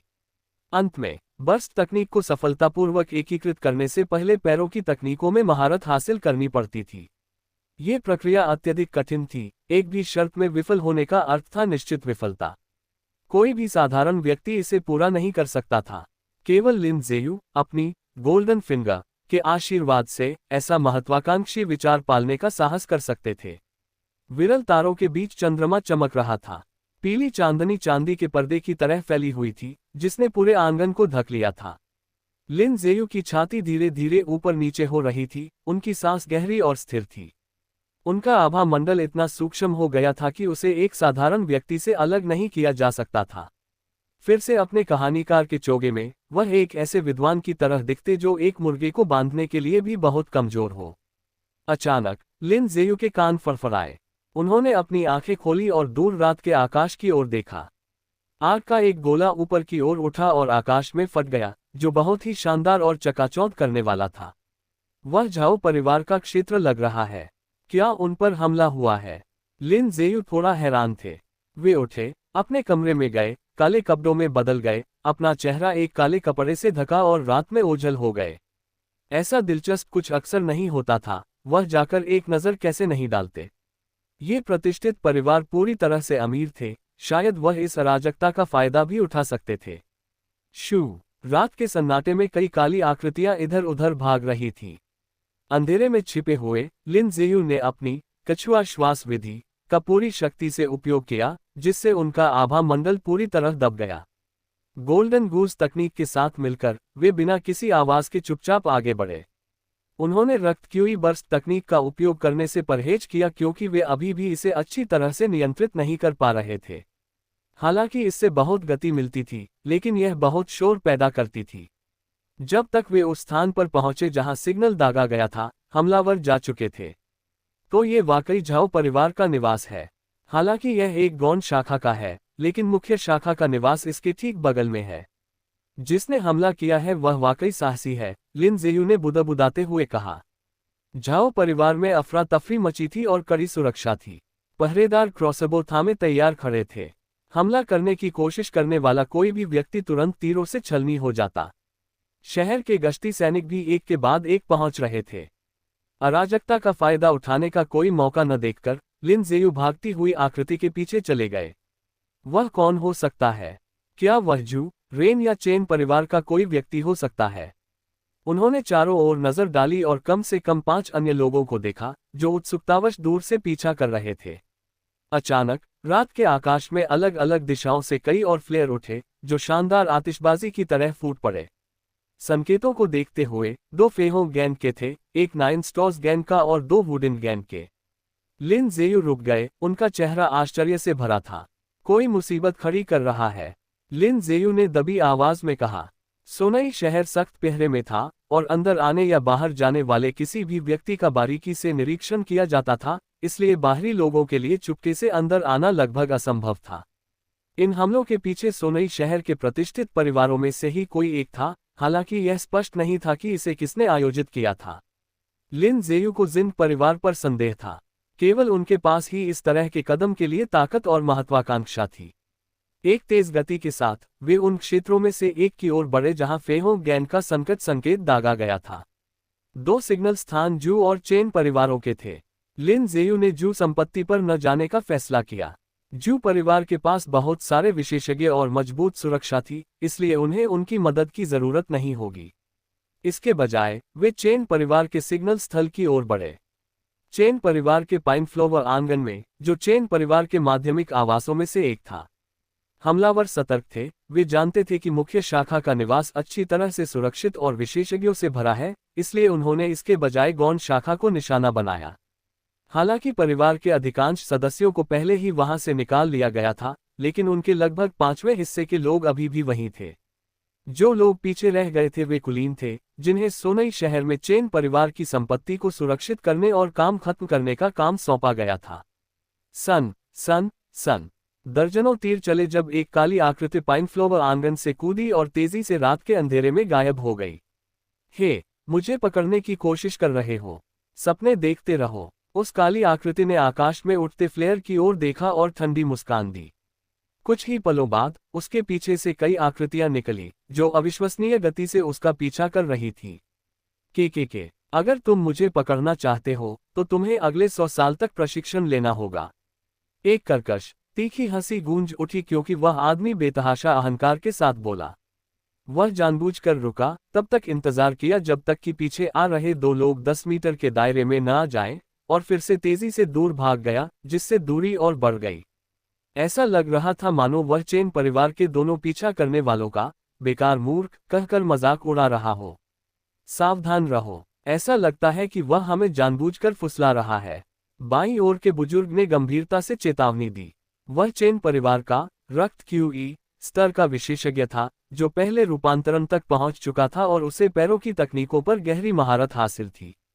फिर भी उसके सामने वाला व्यक्ति और भी तेज था। उन दोनों को धीमा होते देख काले कपड़े पहने आदमी रुक गया और उनका मजाक उड़ाने के लिए मुड़ा। हाँ, कायरो, पीछा करने की हिम्मत नहीं है ना? अगर तुम मेरे पीछे नहीं आए तो मैं हर रात आऊंगा और कुछ और लोगों को मारूंगा। हा, बेकार कचरा, तुम्हारा चेन परिवार धत तेरे की। आधा वाक्य ही पूरा हुआ था कि उस आदमी का चेहरा अचानक सदमे से मुड़ गया। ताकत का एक भयानक झोंका उसकी ओर आया। कोई चुपचाप उसके पास आ गया था, बिल्कुल उसके बगल में। यह अविश्वसनीय था। उस काले कपड़े पहने आदमी को अपनी धारणा और गति पर गर्व था, और सोनई शहर में बहुत कम लोग थे जो बिना आवाज किए उसके पास आ सकते थे। ऐसे लोग अत्यंत दुर्लभ थे और आमतौर पर उच्च श्रेणी के पारिवारिक संरक्षक होते थे जो कभी अपनी संपत्तियों को नहीं छोड़ते थे। उसका दिमाग दौड़ने लगा और उसने हमले से बचने की कोशिश में अपनी रक्त QE छोड़ी और जमीन पर जोर से पैर पटका। लेकिन बहुत देर हो चुकी थी। हमलावर की गति भयानक थी। पलक झपकते ही एक हथेली उसकी छाती से टकराई। कड़क तीखी चटकने की आवाजें आई क्योंकि उसकी छाती की हर पसली चकनाचूर हो गई, जिससे वह पीछे की ओर उड़ गया। वह एक तेज धमाके के साथ जमीन पर गिरा और उसके नीचे का पत्थर का फर्श टुकड़ों में बंध गया। उसने फटी आंखों से उस जगह को देखा जहां उसका हमलावर था, लेकिन वह आकृति पहले ही जा चुकी थी। थू, उसके मुंह से खून का फव्वारा फूटा और उसका शरीर शांत हो गया। उसकी आंखें खुली रहीं, जो अविश्वास और बेबसी से भरी थीं। रक्त QE के दूसरे रूपांतरण का विशेषज्ञ। उसके पीछे खड़े लोगों को इस नुकसान का दुख जरूर होगा, लिन जेयू ने सोचा। उनकी आकृति फिर अंधेरे में विलीन हो गई। प्रहार से पीछे हटने तक पूरी प्रक्रिया में 2 सांसों से भी कम का समय लगा था। उनकी वर्तमान ताकत के साथ 3 गुना रक्त QE burst mountain shuttering palm का उपयोग करके किया गया एक अचानक प्रहार चौथे रूपांतरण के विशेषज्ञ को भी तुरंत मार सकता था। अध्याय 146 सतर्कता 1। वह मर गया। पीछे आ रहे चेन परिवार के 2 विशेषज्ञों की आंखें अविश्वास से फटी रह गईं। काले कपड़े पहने उस आदमी की ताकत कम से कम रक्त QE के दूसरे रूपांतरण की थी, फिर भी वह इतनी आसानी से मारा गया। चेन परिवार के बुजुर्गों में से एक ने थूक गटका और अविश्वास में बुदबुदाया, क्या वह व्यक्ति मेरो रिफाइनिंग रेल्म का मार्शल आर्टिस्ट हो सकता है? रक्त QE स्तर के योद्धाओं के बीच ताकत का अंतर इतना विशाल नहीं होता। यहां तक कि तीसरे रूपांतरण का योद्धा भी दूसरे रूपांतरण के योद्धा को इतनी आसानी से नहीं मार सकता। असंभव। जू परिवार के पास केवल एक मेरो रिफाइनिंग विशेषज्ञ है और वह उनके परिवार की रक्षा करता है। वह इतनी लापरवाही से कार्रवाई नहीं करेगा। उस व्यक्ति ने निश्चित रूप से किसी प्रकार की गुप्त कला सीखी होगी जो उसे अपनी सीमाओं से परे शक्ति प्रदर्शन करने की अनुमति देती है।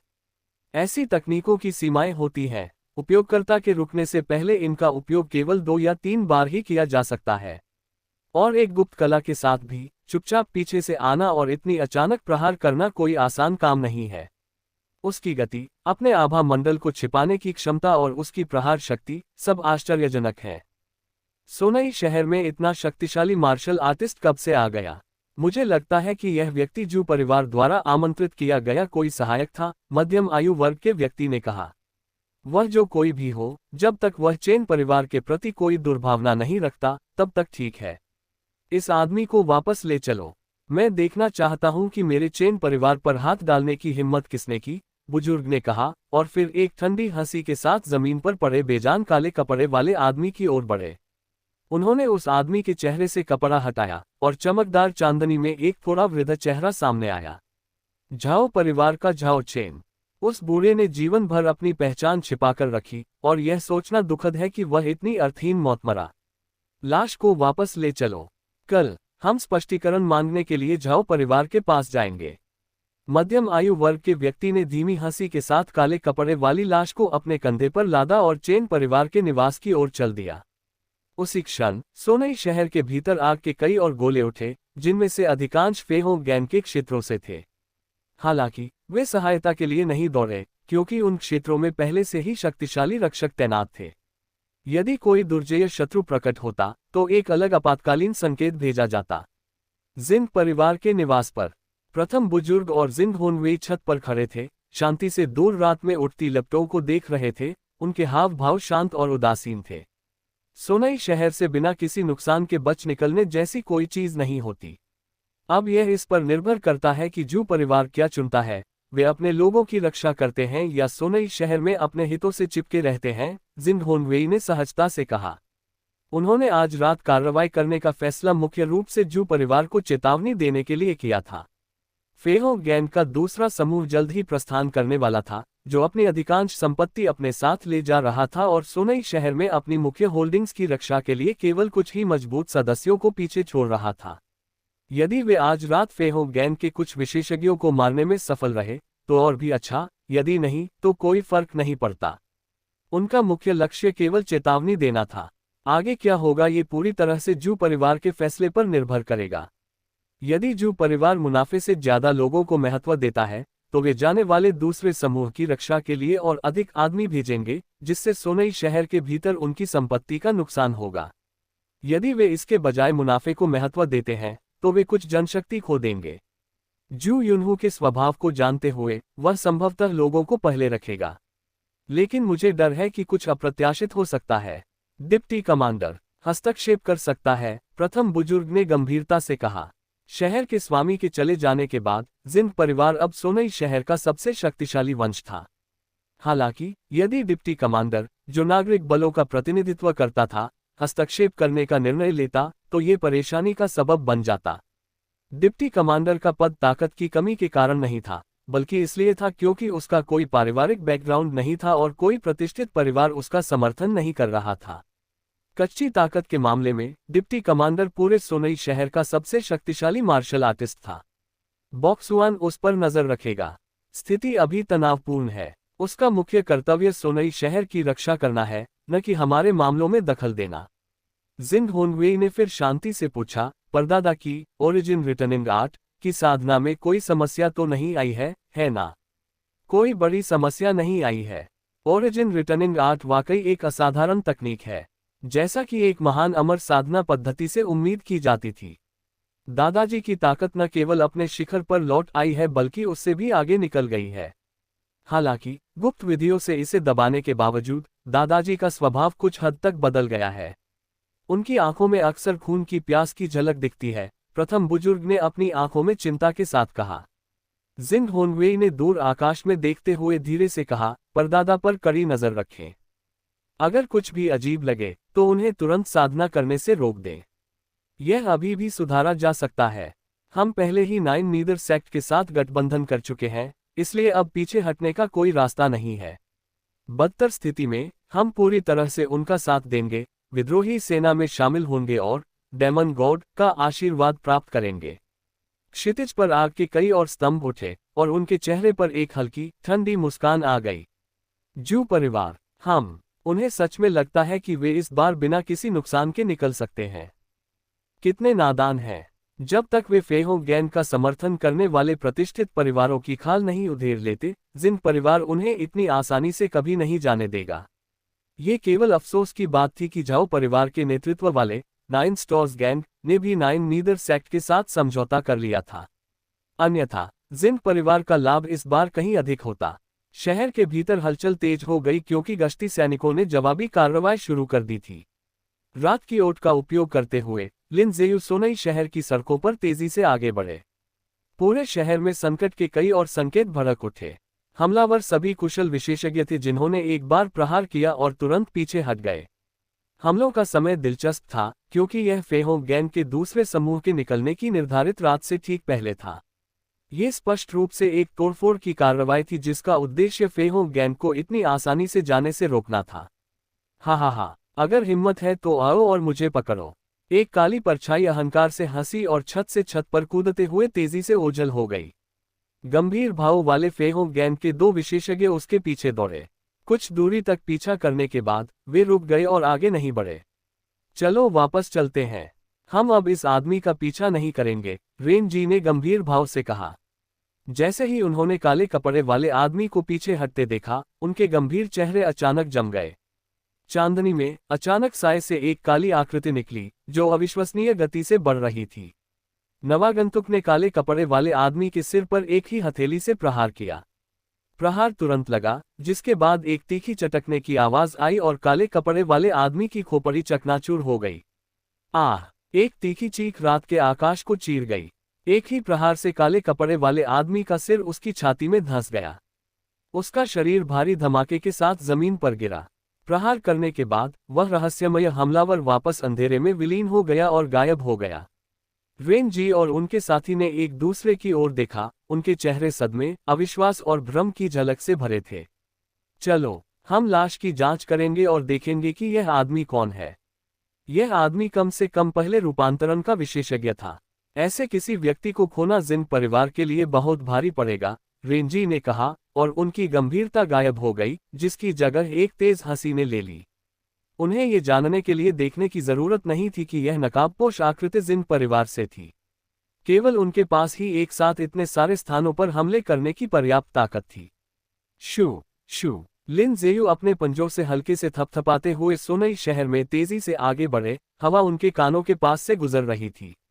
वे सायों के सम्राट की तरह चले, एक के बाद एक जीवन की फसल काटते हुए। अपने आभा मंडल को छिपाने के लिए कछुआ श्वास विधि का उपयोग करते हुए वे दोषरहित गोल्डन गूस तकनीक के साथ तेजी से करीब आए और अपनी रक्त क्यूई को 3 गुना बढ़ाकर प्रहार किया, जो चौथे रूपांतरण के विशेषज्ञ की शक्ति से भी कहीं अधिक था। जिस पर भी उनकी नजर पड़ी, वह उनकी हथेली के नीचे एक लाश बन गया। यहां तक कि चौथे या पांचवें रूपांतरण का मार्शल आर्टिस्ट भी लिन ज़ेयू की तरह तेजी से और निर्णायक रूप से कार्य नहीं कर सकता था। रक्त क्यूई स्तर के भीतर हर 3 रूपांतरण एक बड़ी दहलीज का प्रतीक थे, और तीसरे रूपांतरण तक पहुंचने से ताकत में एक बड़ी छलांग आती थी। फिर भी स्तरों के बीच का अंतर इतना विशाल नहीं था कि कोई एक ही प्रहार से तुरंत मार सके।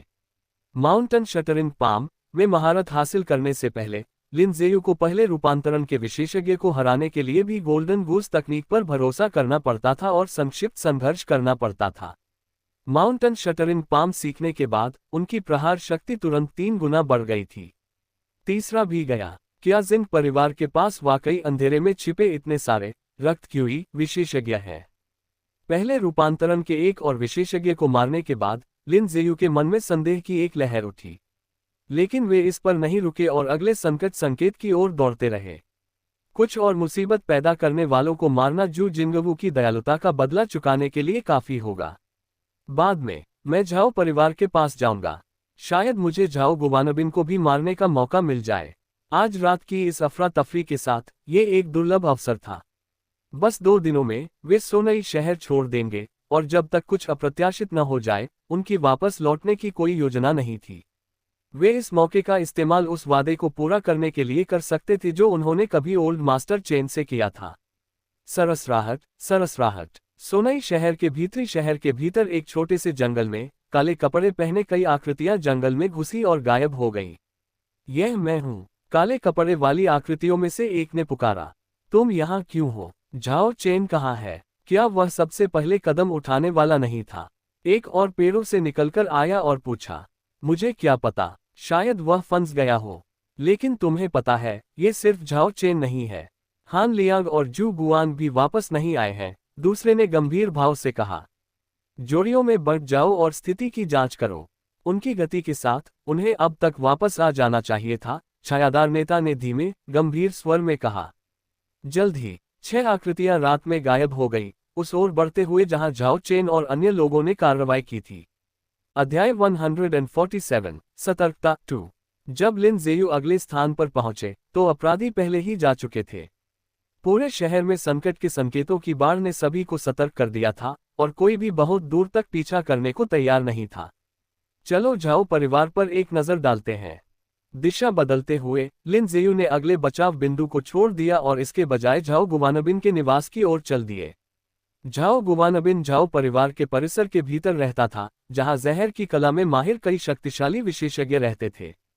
लापरवाही से अंदर जाने का मतलब बिना ये जाने मरना था कि कैसे। उन्होंने लापरवाही से अंदर घुसने की हिम्मत नहीं की और इसके बजाय बाहर अंधेरे में छिपकर चुपचाप देखते रहे। अजीब है, क्या इस जगह ने भी पहले संकट का संकेत नहीं भेजा था? ये दूसरों की तरह अराजक क्यों नहीं दिख रहा है?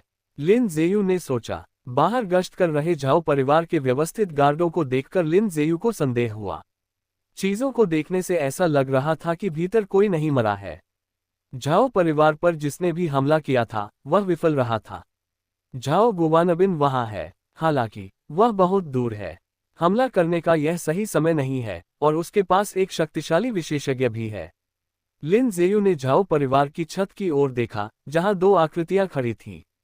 साफ चांदनी में वे उनमें से एक को झाओ गुवानबिन के रूप में आसानी से पहचान सकते थे।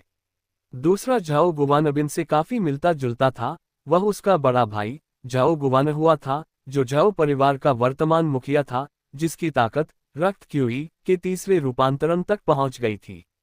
झाओ परिवार की मार्शल ताकत गौण थी, उनका असली हथियार जहर था। यदि कोई उनके साथ उलझ गया तो एक पल की लापरवाही का मतलब भी जहर का शिकार होना हो सकता था। झाओ परिवार के साथ व्यवहार करते समय व्यक्ति को एक ही प्रहार में मारना पड़ता था।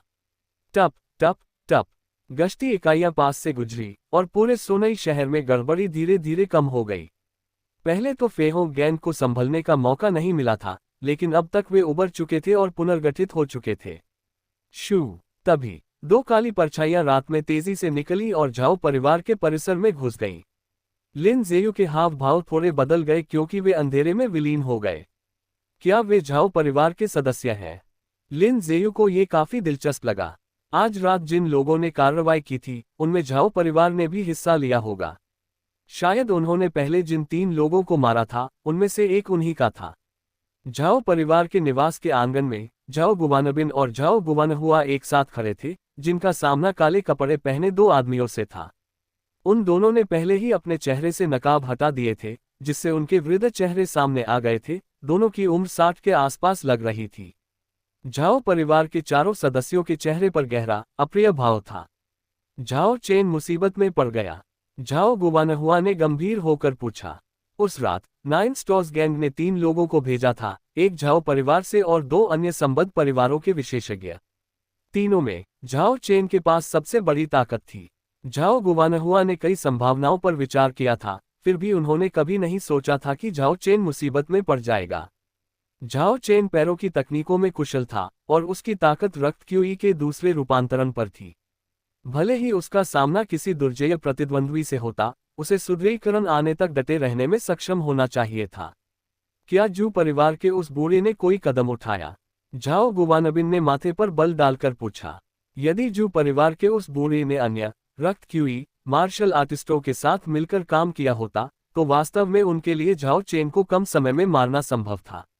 लेकिन यह बात समझ में नहीं आती थी कि झाओ चेन को संकट का संकेत भेजने का मौका क्यों नहीं मिला। असंभव। जू परिवार के बूढ़े पर जिन परिवार नजर रख रहा है। अगर उसने कोई कदम उठाया होता तो जिन रुई उसे रोकने के लिए बीच में आ जाता, काले कपड़े पहने एक व्यक्ति ने कहा। क्या ये कोई ऐसा व्यक्ति हो सकता है जिसे जू परिवार ने अपनी सहायता के लिए आमंत्रित किया हो? दूसरे ने सुझाव दिया। यह संभव है। क्या कोई और हताहत हुआ? झाओ गुवानहुआ ने पूछा। हाँ, कुल 4। 3 बिना किसी आवाज के मारे गए और एक को जू परिवार के कई विशेषज्ञों ने घेर लिया था। वह संकट का संकेत भेजने में कामयाब रहा लेकिन सुदृढ़ीकरण आने तक टिक नहीं सका, आदमी ने बताया। 3 बिना किसी आवाज के मारे गए। जू परिवार वास्तव में तैयारी के साथ आया है, जो इतने शक्तिशाली विशेषज्ञों को काम पर रखा है, झाओ गुवानबिन ने गंभीरता से कहा। यहीं रहो और इधर उधर मत घूमो। मैं जिन परिवार के पास जाकर चीजों की जांच करूंगा, झाओ गुवानहुआ ने कहा। मत जाओ। अगर उन्होंने ऐसे विशेषज्ञों को काम पर रखा है तो जू परिवार की योजनाएं बहुत गहरी हैं। भाई, तुम्हें यहां रहकर परिवार की रक्षा करनी चाहिए। इसके बजाय मैं जाकर देखूंगा, झाओ गुवानबिन ने कुछ सोचकर उत्तर दिया। ऐसे समय में उनके बड़े भाई को जोखिम में नहीं डाला जा सकता था। बेहतर था कि वे खुद इस मामले को संभालें। ठीक है, तुम तीनों एक साथ जा सकते हो, झाओ गुवानहुआ सहमत होते हुए बोले। एक संक्षिप्त विराम के बाद उन्होंने अपने कपड़ों से औषधीय गोलियों और जहरीले पाउडर की कई बोतलें निकाली और उन्हें सौंप दी। यह जहरीला पाउडर झाओ परिवार का सबसे मूल्यवान अर्थ बोरोन पॉइजन है। इसे अपने साथ ले जाओ और पहले मारक निगल लो। यदि तुम्हारा सामना किसी शक्तिशाली प्रतिद्वंद्वी से हो तो इसे तुरंत बिखेर देना। यहां तक कि एक मेरो रिफाइनिंग योद्धा भी एक बार जहर की चपेट में आने पर पक्षाघात और सुस्त रक्त प्रवाह से पीड़ित होगा, उसकी ताकत 10वें हिस्से तक कम हो जाएगी, झाओ गुवानहुआ ने गंभीरता से कहा। ये झाओ परिवार का सबसे कीमती जहरीला पाउडर था, जो मेरो रिफाइनिंग या फोर्स ट्रांसफॉर्मेशन विशेषज्ञों को भी प्रभावित करने के लिए पर्याप्त शक्तिशाली था।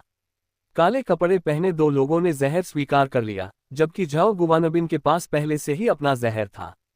उन्होंने उपयोग के दौरान खुद को जहर से बचाने के लिए पहले ही अर्थ बोरोन पॉइजन का मारक निकाला और उसे निगल लिया।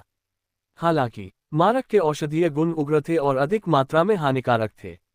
यदि स्थिति गंभीर न होती तो झाओ गुवानहुआ कभी भी इसका सहारा नहीं लेते। मारक लेने के बाद तीनों आंगन की दीवार लांघकर रात में ओझल हो गए।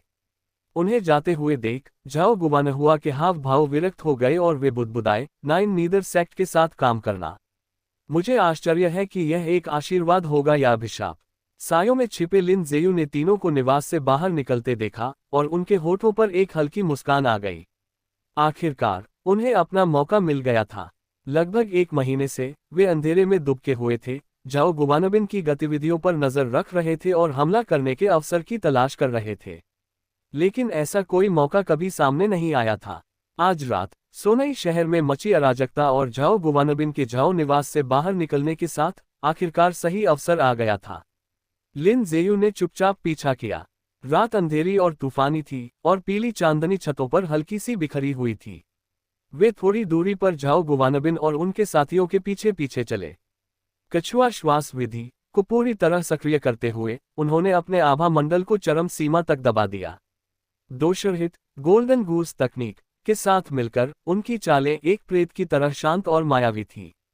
झाओ संपत्ति से लगभग 2 किलोमीटर तक पीछा करने के बाद लिन जेयू को आखिरकार हमला करने का सही समय मिल गया। धूम! एक दबी हुई दहाड़ गूंजी जब रक्त क्यूई उनके पैरों में उमड़ पड़ी। रक्त क्यूई बर्स्ट तकनीक का प्रयोग करते हुए वे झाओ गुवानबिन की ओर एक तोप के गोले की तरह तेजी से बढ़े। पीछे से हलचल महसूस करते ही तीनों ने तुरंत अपने हाथों में मौजूद जहरीले पाउडर को बिखेर दिया। झाओ गुवानबिन ने तेजी से प्रतिक्रिया दी, पीछे जहर फेंकते हुए आगे बढ़ने के लिए अपने पैरों में ताकत का संचार किया। अपनी आंख के कोने से उन्होंने डरावनी गति से करीब आती अंधेरे की एक धुंध देखी। कितनी अविश्वसनीय गति है! झाओ गुवानबिन का दिल सदमे से कांप उठा। यहां तक कि एक मेरो रिफाइनिंग योद्धा भी शायद ही इतनी तेज गति से चल सके। धाएं! इससे पहले कि विचार पूरी तरह से बन पाता, एक भयानक हथेली ने उसके शरीर पर प्रहार किया। हमलावर की हथेली से जबरदस्त शक्ति का विस्फोट हुआ। झाओ गुवानबिन के मुंह से खून का फव्वारा निकला क्योंकि उस असीम बल ने उसे हवा में उछाल दिया। हथेली से प्रहार करने के बाद लिन जेयू ने उनकी ओर एक नजर भी नहीं डाली। उन्होंने जमीन को धकेला और तेजी से रात में ओझल हो गए। हवा जहर की गंध से भरी थी, इसलिए उन्होंने एक पल भी वहां रुकने की हिम्मत नहीं की। चूं! काले कपड़े पहने 2 लोगों ने प्रतिक्रिया दी, जल्दी से एक संकेत भेजा और झाओ गुवानबिन की ओर दौड़े।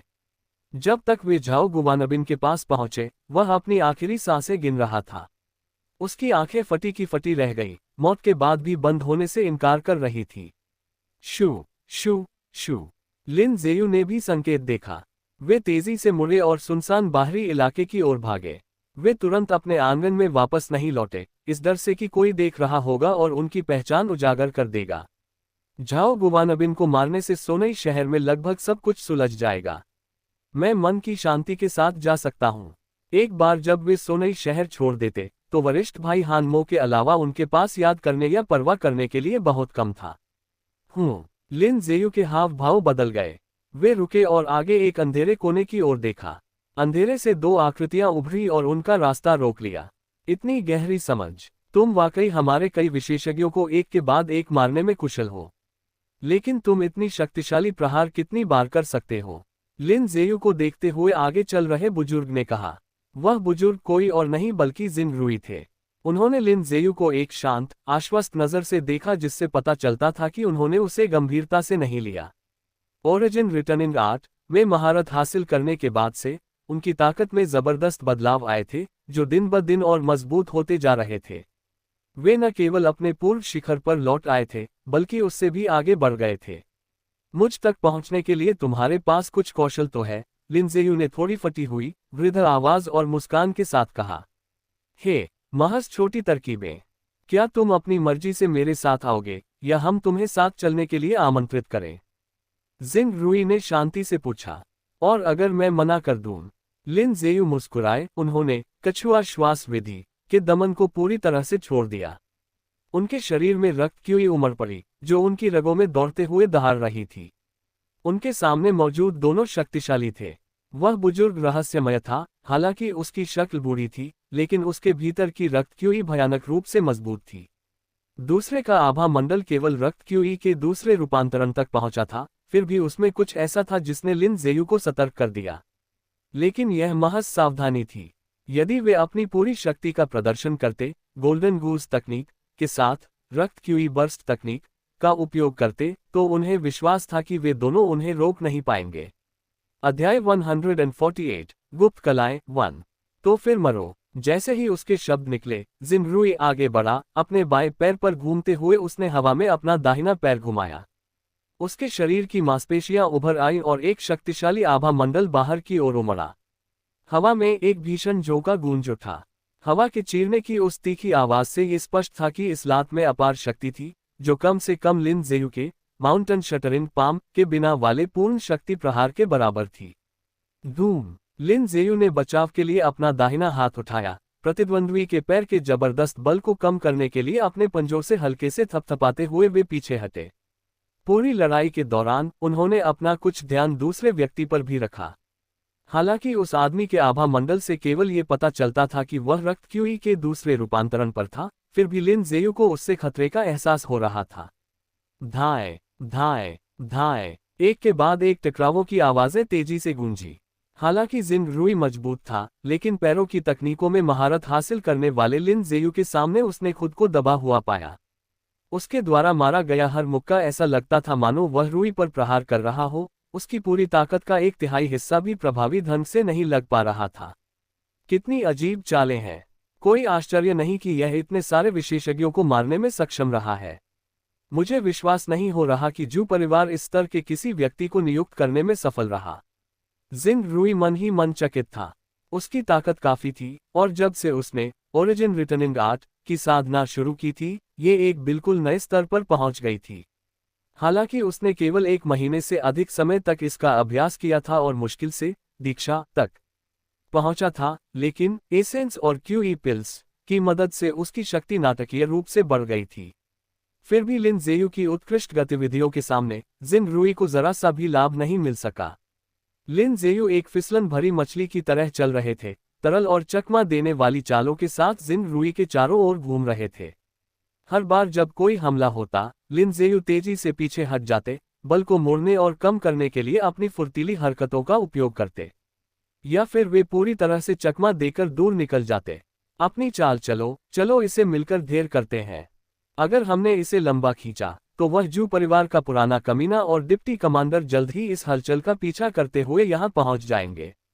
जिन रुई चिल्लाया। ये सुनकर दूसरे व्यक्ति के चेहरे पर कोई भाव नहीं आया। उसने अपने कपड़ों से एक औषधीय गोली निकाली, उसे अपने मुंह में डाला और एक गुप्त कला सक्रिय की। उसका आभा मंडल तेजी से बढ़ा और उसका पूरा शरीर ऐसे सूज गया मानो हवा से भर गया हो। ये देखकर लिन ज़ेयू ने थोड़ा माथा सिकोड़ा, लेकिन उन्हें कोई खास चिंता नहीं हुई। जिंग रुई के साथ उनका पिछला मुकाबला केवल एक परीक्षण था, उन्होंने अभी तक अपनी रक्त क्यूई बर्स्ट तकनीक का उपयोग भी नहीं किया था। जिंग रुई वास्तव में मजबूत था, उसका आभा मंडल घना और उसकी जीवन शक्ति गहरी थी, लेकिन उसकी ताकत केवल रक्त क्यूई के 5वें या शायद 6ठे रूपांतरण पर लग रही थी। शक्ति का वह स्तर प्रभावशाली था, लेकिन इससे लिन ज़ेयू को कोई वास्तविक खतरा नहीं था। यदि वे भागना चाहते तो वे आसानी से ऐसा कर सकते थे। हालांकि ऐसे विशेषज्ञ से मिलना दुर्लभ था, इसलिए वे केवल अपनी वर्तमान ताकत का परीक्षण करना चाहते थे। इस आदमी ने किस तरह की गोली ली है? इतने कम समय में वह रक्त क्यूई के दूसरे से चौथे रूपांतरण तक पहुंच गया है। उस आदमी के आभा मंडल में तेजी से आए उछाल को महसूस करते हुए लिन ज़ेयू को थोड़ा आश्चर्य हुआ। उस आदमी का स्वरूप काफी बदल गया, उसकी मांसपेशियां सूज गईं और एक दूसरे पर चढ़ गई, उसकी लंबाई लगभग 10 सेंटीमीटर बढ़ गई। उसके शरीर से एक रहस्यमय और शक्तिशाली आभा निकल रही थी। धूम! उस आदमी का दाहिना पैर पूरी ताकत के साथ जमीन पर पड़ा, जिससे उसके नीचे की जमीन फट गई और वह लिन ज़ेयू की ओर एक गोली की तरह झपटा। उसकी गति आश्चर्यजनक थी। हालांकि उसकी हल्की तकनीक अपरिष्कृत थी, लेकिन उसकी विशुद्ध विस्फोटक शक्ति उसे पलक झपकते ही लिन ज़ेयू के सामने ले आई। ऐसी भयानक गति लिन ज़ेयू की उस गति से लगभग 3/5वीं तेज थी जब उन्होंने अपनी रक्त क्यूई बर्स्ट तकनीक सक्रिय नहीं की थी। दिलचस्प! लिन ज़ेयू की आंखों में जिज्ञासा की एक चमक कौंधी। वे वास्तव में यह जानने के लिए उत्सुक थे कि उस आदमी ने ऐसी राक्षसी ताकत हासिल करने के लिए किस तरह की गोली मिली थी। लिन ज़ेयू ने अपने पंजों को थपथपाया और तेजी से पीछे हटे, आसानी से उस आदमी के प्रहार से बच गए। तभी एक भीषण झोंका पीछे आया, एक पैर के प्रहार से पैदा हुई हवा उनके सिर की ओर गरजती हुई आई। जिंग रुई की ताकत दुर्जेय थी। हालांकि लाइटनेस तकनीकों में उनकी महारत लिन ज़ेयू से कम थी, लेकिन उनकी विशुद्ध ताकत ने उन्हें कुछ हद तक उस अंतर को पाटने की अनुमति दी। लिन ज़ेयू एक अजीब कोण पर आगे की ओर झुके और जिंग रुई के प्रहार से बाल बाल बच गए। उनकी चाल एक बाम मछली की तरह तरल और अलौकिक थी, जो उनके हमलों के बीच से सहजता से रास्ता बना रही थी। जिंग रुई का चेहरा काला पड़ गया। अपनी खुद की शक्ति और दूसरे चौथे रूपांतरण विशेषज्ञ की शक्ति के साथ भी इस व्यक्ति को वश में करने में विफल रहने पर वह हताशा से भर गया। धाए धाए धाए! जब उस आदमी और जिंग रुई ने मिलकर हमला किया तो दबी हुई आवाजें गूंजी। हालांकि उनके पास बढ़त थी, फिर भी वे लिन ज़ेयू को नीचे नहीं गिरा सके। लड़ाई गतिरोध पर पहुंच गई थी। 10,000 ट्रूप स्टेप्स को गोल्डन गूस तकनीक में मिलाने के बाद लिन ज़ेयू की चालें असाधारण रूप से फुर्तीली हो गई थी, जिससे उन्हें केवल संख्या बल के माध्यम से वश में करना लगभग असंभव हो गया था। कम से कम जिंग रुई और उस आदमी के लिए तो ये मुमकिन नहीं था। यही क्षण है। लिन ज़ेयू की आंखें सिकुड़ गई क्योंकि रक्त क्यूई उनके दाहिने हाथ में उमड़ पड़ी, एक पल में फटने से पहले इसे अपार शक्ति से भर दिया। उन्होंने माउंटेन शटरिंग पाम का प्रहार किया, जिससे उस आदमी की पीठ की ओर एक भयानक आंधी गरजती हुई बढ़ी। अच्छा नहीं है। जिंग रुई के हाव भाव बुरी तरह बदल गए। यदि वह प्रहार लग गया तो उसका साथी अपाहिज हो जाएगा, यदि तुरंत मरा नहीं तो। शू! उसने लिन ज़ेयू को पीछे हटने के लिए मजबूर करने की उम्मीद में उनके सिर के पीछे एक जोरदार मुक्का मारा। फिर भी लिन ज़ेयू ने उस पर कोई ध्यान नहीं दिया और उनकी हथेली सीधे उस आदमी की पीठ से टकराई, जबकि उनका बायां हाथ जिंग रुई के प्रहार को रोकने के लिए ऊपर उठा। जिंग रुई का मुक्का मजबूती से लगा, जिससे बल को दूसरी तरफ मोड़ते हुए लिन ज़ेयू पीछे की ओर खिसक गए। जिंग रुई के प्रहार शक्तिशाली और सहने में अप्रिय थे। लिन ज़ेयू ने ऐसे प्रभावों को मोड़ने के लिए ही पहले अपनी गतिविधियों पर भरोसा किया था। सीधे प्रहार को झेलने से उनका हाथ थोड़ा सुन्न हो गया। उन्होंने इसमें रक्त क्यूई प्रवाहित की, जिससे हाथ की स्थिति जल्दी ठीक हो गई। धूम! इस बीच जिस आदमी ने गोली ली थी, उसकी पीठ पर सीधा प्रहार हुआ। उसकी उभरी हुई मांसपेशियां भीतर की ओर धंस गई क्योंकि उसके शरीर के भीतर से चटकने की आवाजें गूंजी और वह हवा में उछल गया। उसका भारी शरीर एक जोरदार धमाके के साथ जमीन पर गिरा और उसने मुंह भरकर खून थूका। लेकिन उसकी पीठ की धंसी हुई मांसपेशियां फिर से उभर आई और उसके चेहरे का पीलापन जल्दी ही फिर से गुलाबी हो गया। यह आखिर क्या बला है? लिन ज़ेयू थोड़े स्तब्ध रह गए। एक पूर्ण माउंटेन शटरिंग पाम को सहना और फिर भी तुरंत ठीक हो जाना उन्हें उस अर्ध दानव जानवर की अजीब लचीलेपन की याद दिला गया जिसका उन्होंने एक बार सामना किया था। क्या यह आदमी कोई दानव या याव है? असंभव। उस पर राक्षसी आभा का कोई निशान नहीं है। हाँ, उससे कुछ अजीब ऊर्जा निकल रही है, लेकिन निश्चित रूप से राक्षसी नहीं है। लिन ज़ेयू तेजी से पीछे हटे, उनका दिमाग दौड़ रहा था। वे अपने सामने मौजूद इस आदमी को समझ नहीं पा रहे थे। कोई आश्चर्य नहीं कि पहली नज़र में ये शक्तिशाली जिन रूई नहीं था जिसने उन्हें खतरे का एहसास कराया था, बल्कि रक्त क्यूई के दूसरे रूपांतरण वाला यह मामूली सा दिखने वाला आदमी था। ये दृश्य देखकर जिन रूई भी दंग रह गया। जब उसने उस आदमी को सुरक्षित देखा, तो उसने अपनी नज़र वापस लिन ज़ेयू पर घुमाई। उसके होठों के कोनों पर एक हल्की, ठंडी मुस्कान आ गई। यह फिसलन भरा साथी तेज हो सकता है, लेकिन वह केवल रक्त क्यूई के चौथे रूपांतरण पर था।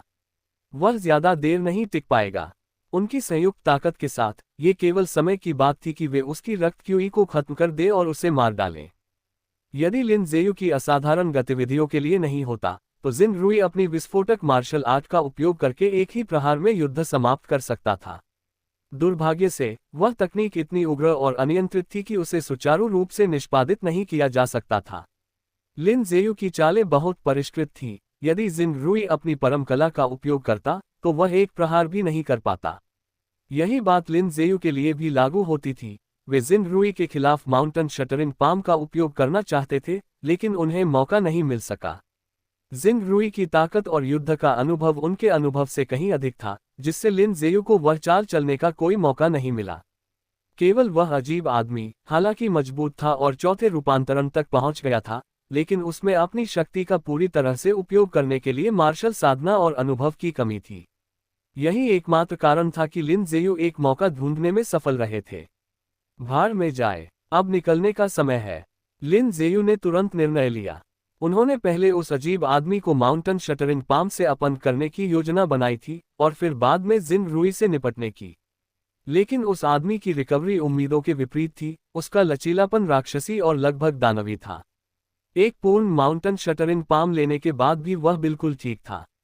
लिन ज़ेयू नहीं जानते थे कि वह आदमी ऐसी कितनी और हथेलियां सह सकता है, लेकिन उससे निकलने वाली आभा ने उन्हें बेचैनी से भर दिया। लड़ाई जारी रखने से उन्हें कुछ हासिल नहीं होने वाला था, इसलिए उन्होंने पीछे हटने का फैसला किया। तेजी से घूमते हुए, लिन ज़ेयू ने अपनी रक्त क्यूई बर्स्ट तकनीक सक्रिय की, इसे गोल्डन गूस तकनीक के माध्यम से प्रवाहित किया, और एक तोप के गोले की तरह निकल भागे, रात के अंधेरे में ओझल हो गए। अध्याय 149, गुप्त कलाएं 2। पीछे, जिन रूई फटी आंखों से देखता रह गया क्योंकि लिन ज़ेयू गायब हो चुका था। कुछ पलों बाद वह अविश्वास में बुदबुदाया, ये इतनी तेज। वह मन ही मन खुद को कोसने से नहीं रोक सका। इतनी गति के साथ, उसने इतनी देर तक हमसे उलझने की जहमत क्यों उठाई? क्या वह बस हमारे साथ खेल रहा था? डीकन, क्या आप अभी भी उसे पकड़ सकते हैं? जिन रूई ने उस आदमी की ओर मुड़ते हुए पूछा। नहीं, वह बहुत दूर निकल गया है। उसकी गति बहुत अधिक है। उसे पकड़ना मुश्किल होगा, और मैं उस अवस्था को लंबे समय तक बनाए नहीं रख सकता। अगर हम उस तक पहुंच भी गए, तो तुम उससे निपट नहीं पाओगे, उस आदमी ने सिर हिलाते हुए कहा। उस आदमी की मांसपेशियां तेजी से सिकुड़ गईं और अपने मूल रूप में वापस आ गईं।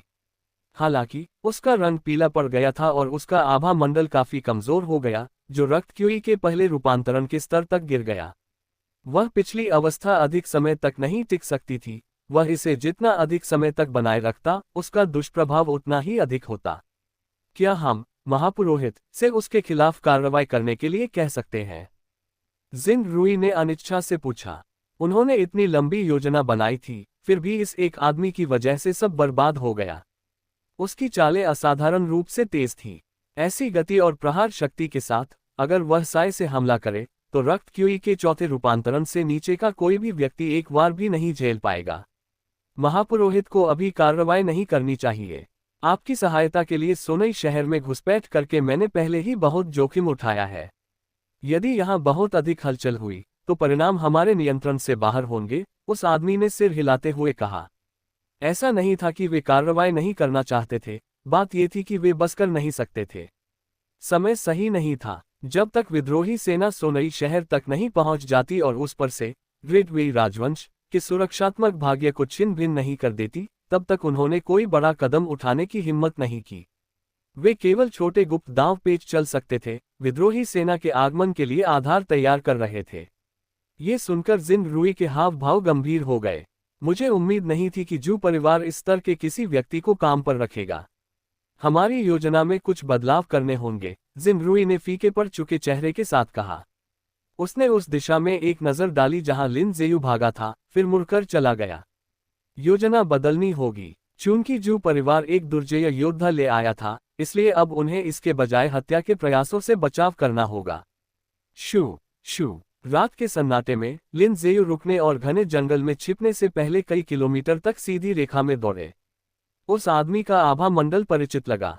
मैंने इसे पहले कहीं महसूस किया है। सही कहा, यह उस दानवी मूर्ति से निकलने वाली आभा के समान है जिसकी शरणार्थी लान वैली में पूजा करते थे। इस पर विचार करने के बाद लिन जेयू को आखिरकार समझ आ गया कि यह इतना परिचित क्यों लग रहा था। युद्ध के दौरान उनके पास सोचने का समय नहीं था, लेकिन अब जब वे रुक गए थे तो उन्हें इसका एहसास हुआ। अगर वह आदमी नाइन नीदर सेक्ट का है तो सब समझ में आता है। ऐसा लगता है कि उनके पास एक अद्वितीय ट्रैकिंग गुप्त कला है। पिछली बार लान वैली में उस ब्लड पिल को झपटने के बाद उन काले और लाल चोगे वाले लोगों में से एक ने मुझ पर निशान लगाया था। शुक्र है कि मैंने तब उसे प्रतिक्रिया करने का कोई मौका नहीं दिया था। अगर उसने आज रात उस आदमी की तरह शक्ति बढ़ाने वाली तकनीक का इस्तेमाल किया होता तो मेरे पास बचने का कोई मौका नहीं होता, लिन जेयू ने सोचा। जब उन्होंने नाइन नीदर सेक्ट के उस आदमी का सामना किया था तो उन्होंने प्रतिद्वंद्वी को सांस लेने का एक पल भी नहीं दिया था। इस डर से कि वह आदमी जहर का इस्तेमाल कर सकता है, उन्होंने उस पर निरंतर नजर रखी थी और जैसे ही वह अपने कपड़ों में हाथ डालता तुरंत प्रहार कर देते थे। लिन जेयू को अचानक उन औषधीय गोलियों की याद आई जो उन्होंने उस आदमी से ली थी, जिनमें से दो की वे कभी पहचान नहीं पाए थे। वे इतने समय से वहीं पड़ी थी, अछूती। संभव था कि उनमें से एक उसी प्रकार की गोली हो जो उस आदमी ने आज रात ली थी। सबसे पहले मुझे अपने कपड़े बदलने होंगे और कोई नदी ढूंढनी होगी ताकि उस गंध को धोया जा सके जिसका उपयोग वे मेरा पीछा करने के लिए कर सकते हैं, लिन जेयू ने सोचा। घर लौटने के बजाय वे बाहरी इलाके के एक सुनसान जंगल की ओर चल दिए। जंगल के एक छिपे हुए कोने में उन्होंने कपड़ों और औषधीय पाउडर का एक छोटा जत्था खोदकर निकाला। उन्होंने ऐसी ही स्थितियों के लिए उन्हें पहले से ही वहां दबा दिया था, यह उनकी आपातकालीन तैयारी थी। लिन जेयू ठीक नहीं जानते थे कि उनके दुश्मनों ने उनका पीछा कैसे किया, लेकिन कपड़े बदलना और किसी भी बची हुई गंध को हटाना गलत नहीं हो सकता था। एक दूरस्थ धारा को खोजकर उन्होंने कपड़े बदले, खुद पर दुर्गंधनाशक पाउडर छिड़का और बिना घर लौटने की जल्दी किए जंगल के भीतर अपनी उपस्थिति को गुप्त रखा। सरसराहट उनके चारों ओर का जंगल हिलते हुए पत्तों की आवाज के साथ धीरे से फुसफुसा रहा था।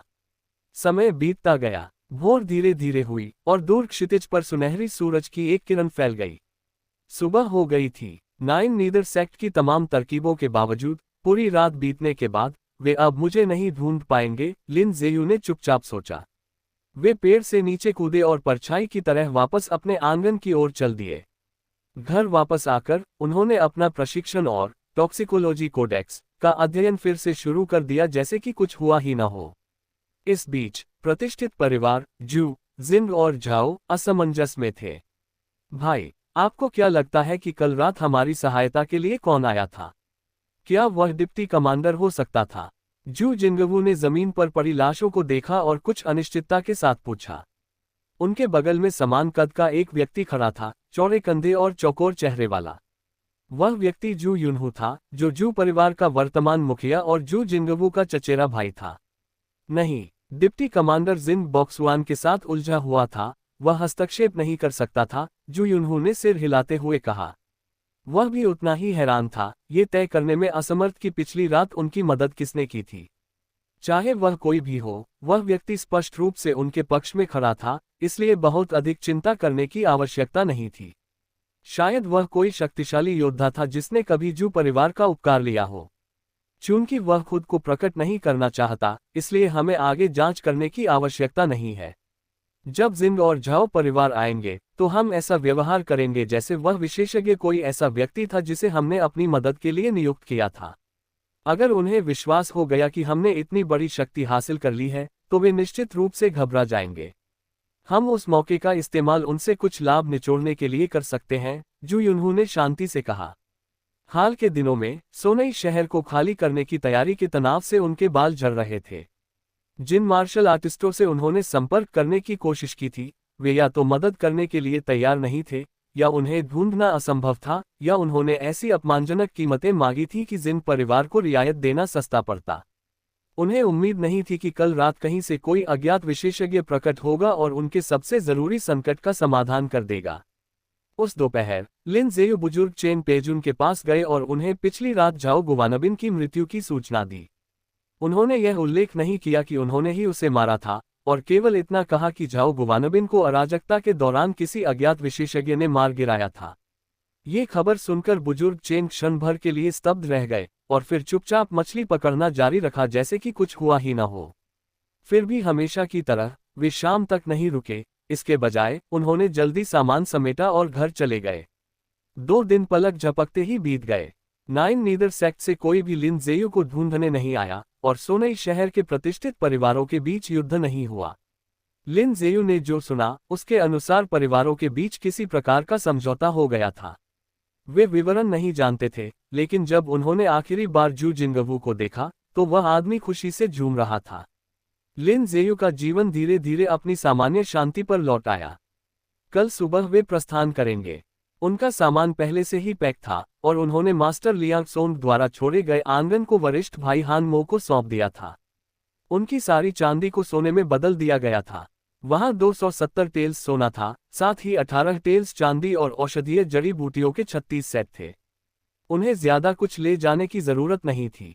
कपड़ों के कुछ जोड़े, पैसे, जड़ी बूटियां और कुछ जहर तथा मारक पर्याप्त होंगे। काले और लाल चोगे वाले 9 नीदर सेक्ट के योद्धा से जो काले चांदी के दस्ताने उन्होंने लिए थे, उन्हें फेहोंग गैन के एक कारीगर द्वारा फिर से बनवाया गया था, और अब वे उनके पसंदीदा हथियार थे। उन दस्तानों को पहनकर उन्हें अब युद्ध में दुश्मन की तलवारों का डर नहीं था। माउंटेन शटरिंग पाम में महारत हासिल करने के बाद 6 फोल्ड सेबर तकनीक अनावश्यक हो गई थी। काले चांदी के दस्तानों के साथ लिन ज़ेयू ने अपनी पुरानी तलवार पहले ही त्याग दी थी। फेहोंग गैन के अपने भाइयों के साथ शराब पीने के बाद लिन ज़ेयू के शरीर पर शराब की गंध बनी हुई थी, लेकिन उनकी नज़र तीक्ष्ण और साफ थी। रक्त क्यूई के चौथे रूपांतरण को प्राप्त करने के बाद उनका शरीर अतुलनीय रूप से मजबूत हो गया था। साधारण शराब अब पानी पीने से अलग महसूस नहीं होती थी, और नशे में होना असंभव था। वे अपने कमरे में लौटे, ब्लड नॉरिशिंग बोन फोर्टिफाइंग काढ़े के लिए जड़ी बूटियों के 4 सेट लिए, एक लकड़ी का बेसिन उठाया और फिर अंधेरे में कूद गए। उनके पिछले सीमा तोड़ने सत्र को 4 दिन बीत चुके थे। आज रात अपनी सीमाओं को फिर से धकेलने का समय था। एक सुनसान जंगल ढूंढकर जहां आसपास कोई नहीं था, लिन ज़ेयू ने अपनी रक्त क्यूई बर्स्ट तकनीक को पूरी शक्ति से सक्रिय किया। उनका शरीर एक तोप के गोले की तरह आगे बढ़ा। उनके पैर रक्त क्यूई बर्स्ट तकनीक के लापरवाह उपयोग का सामना कर सकते थे, लेकिन उनकी हथेलियां नहीं, क्योंकि प्रत्येक हथेली अपनी सीमा तक पहुंचने से पहले लगातार केवल 16 माउंटेन शटरिंग पाम ही छोड़ सकती थी। धूम! वे पहाड़ों के बीच बेतहाशा दौड़े, हर कदम भयानक शक्ति के साथ फूट रहा था और धरती पर जोर से धड़क रहा था। ऐसी अनियंत्रित गति से उनकी रक्त क्यूई लगभग 4 मिनट में पूरी तरह खत्म हो जाएगी। 5 मिनट बाद वे जंगल के एक एकांत हिस्से में रुक गए। उनकी छाती भारी सांसों के साथ ऊपर नीचे हो रही थी। एक बार जब उनकी रक्त क्यूई खत्म हो गई, तो उन्होंने पेड़ों के बीच अपने मुक्कों का अभ्यास करना शुरू कर दिया। धाएं, धाएं, धाएं। जंगल में दबी हुई लयबद्ध आवाजें गूंज उठी। बार्बरिक ऑक्स फिस्ट को गोल्डन गूज तकनीक के साथ जोड़ते हुए वे जंगल में इस तरह चले कि उनके प्रहारों से गहरी गरजती हुई गूंज पैदा हुई। जंगल के बीच से तेजी से निकलते हुए उनकी हरकतें तरल थीं। उनके मुंह के पेड़ों के तनों से टकरा रहे थे। हर प्रहार एक पेड़ को कड़कड़ाती आवाज के साथ गिरा देता। जैसे जैसे समय बीतता गया, उनके चारों ओर का वेग तेजी से शक्तिशाली होता गया। हाल ही में लिन ज़ेयू अपनी अन्य तकनीकों को सुधारने पर ध्यान केंद्रित कर रहे थे और अपने वेग को बढ़ाने में थोड़े ढीले पड़ गए थे। वे महसूस कर सकते थे कि इसमें गिरावट आई थी।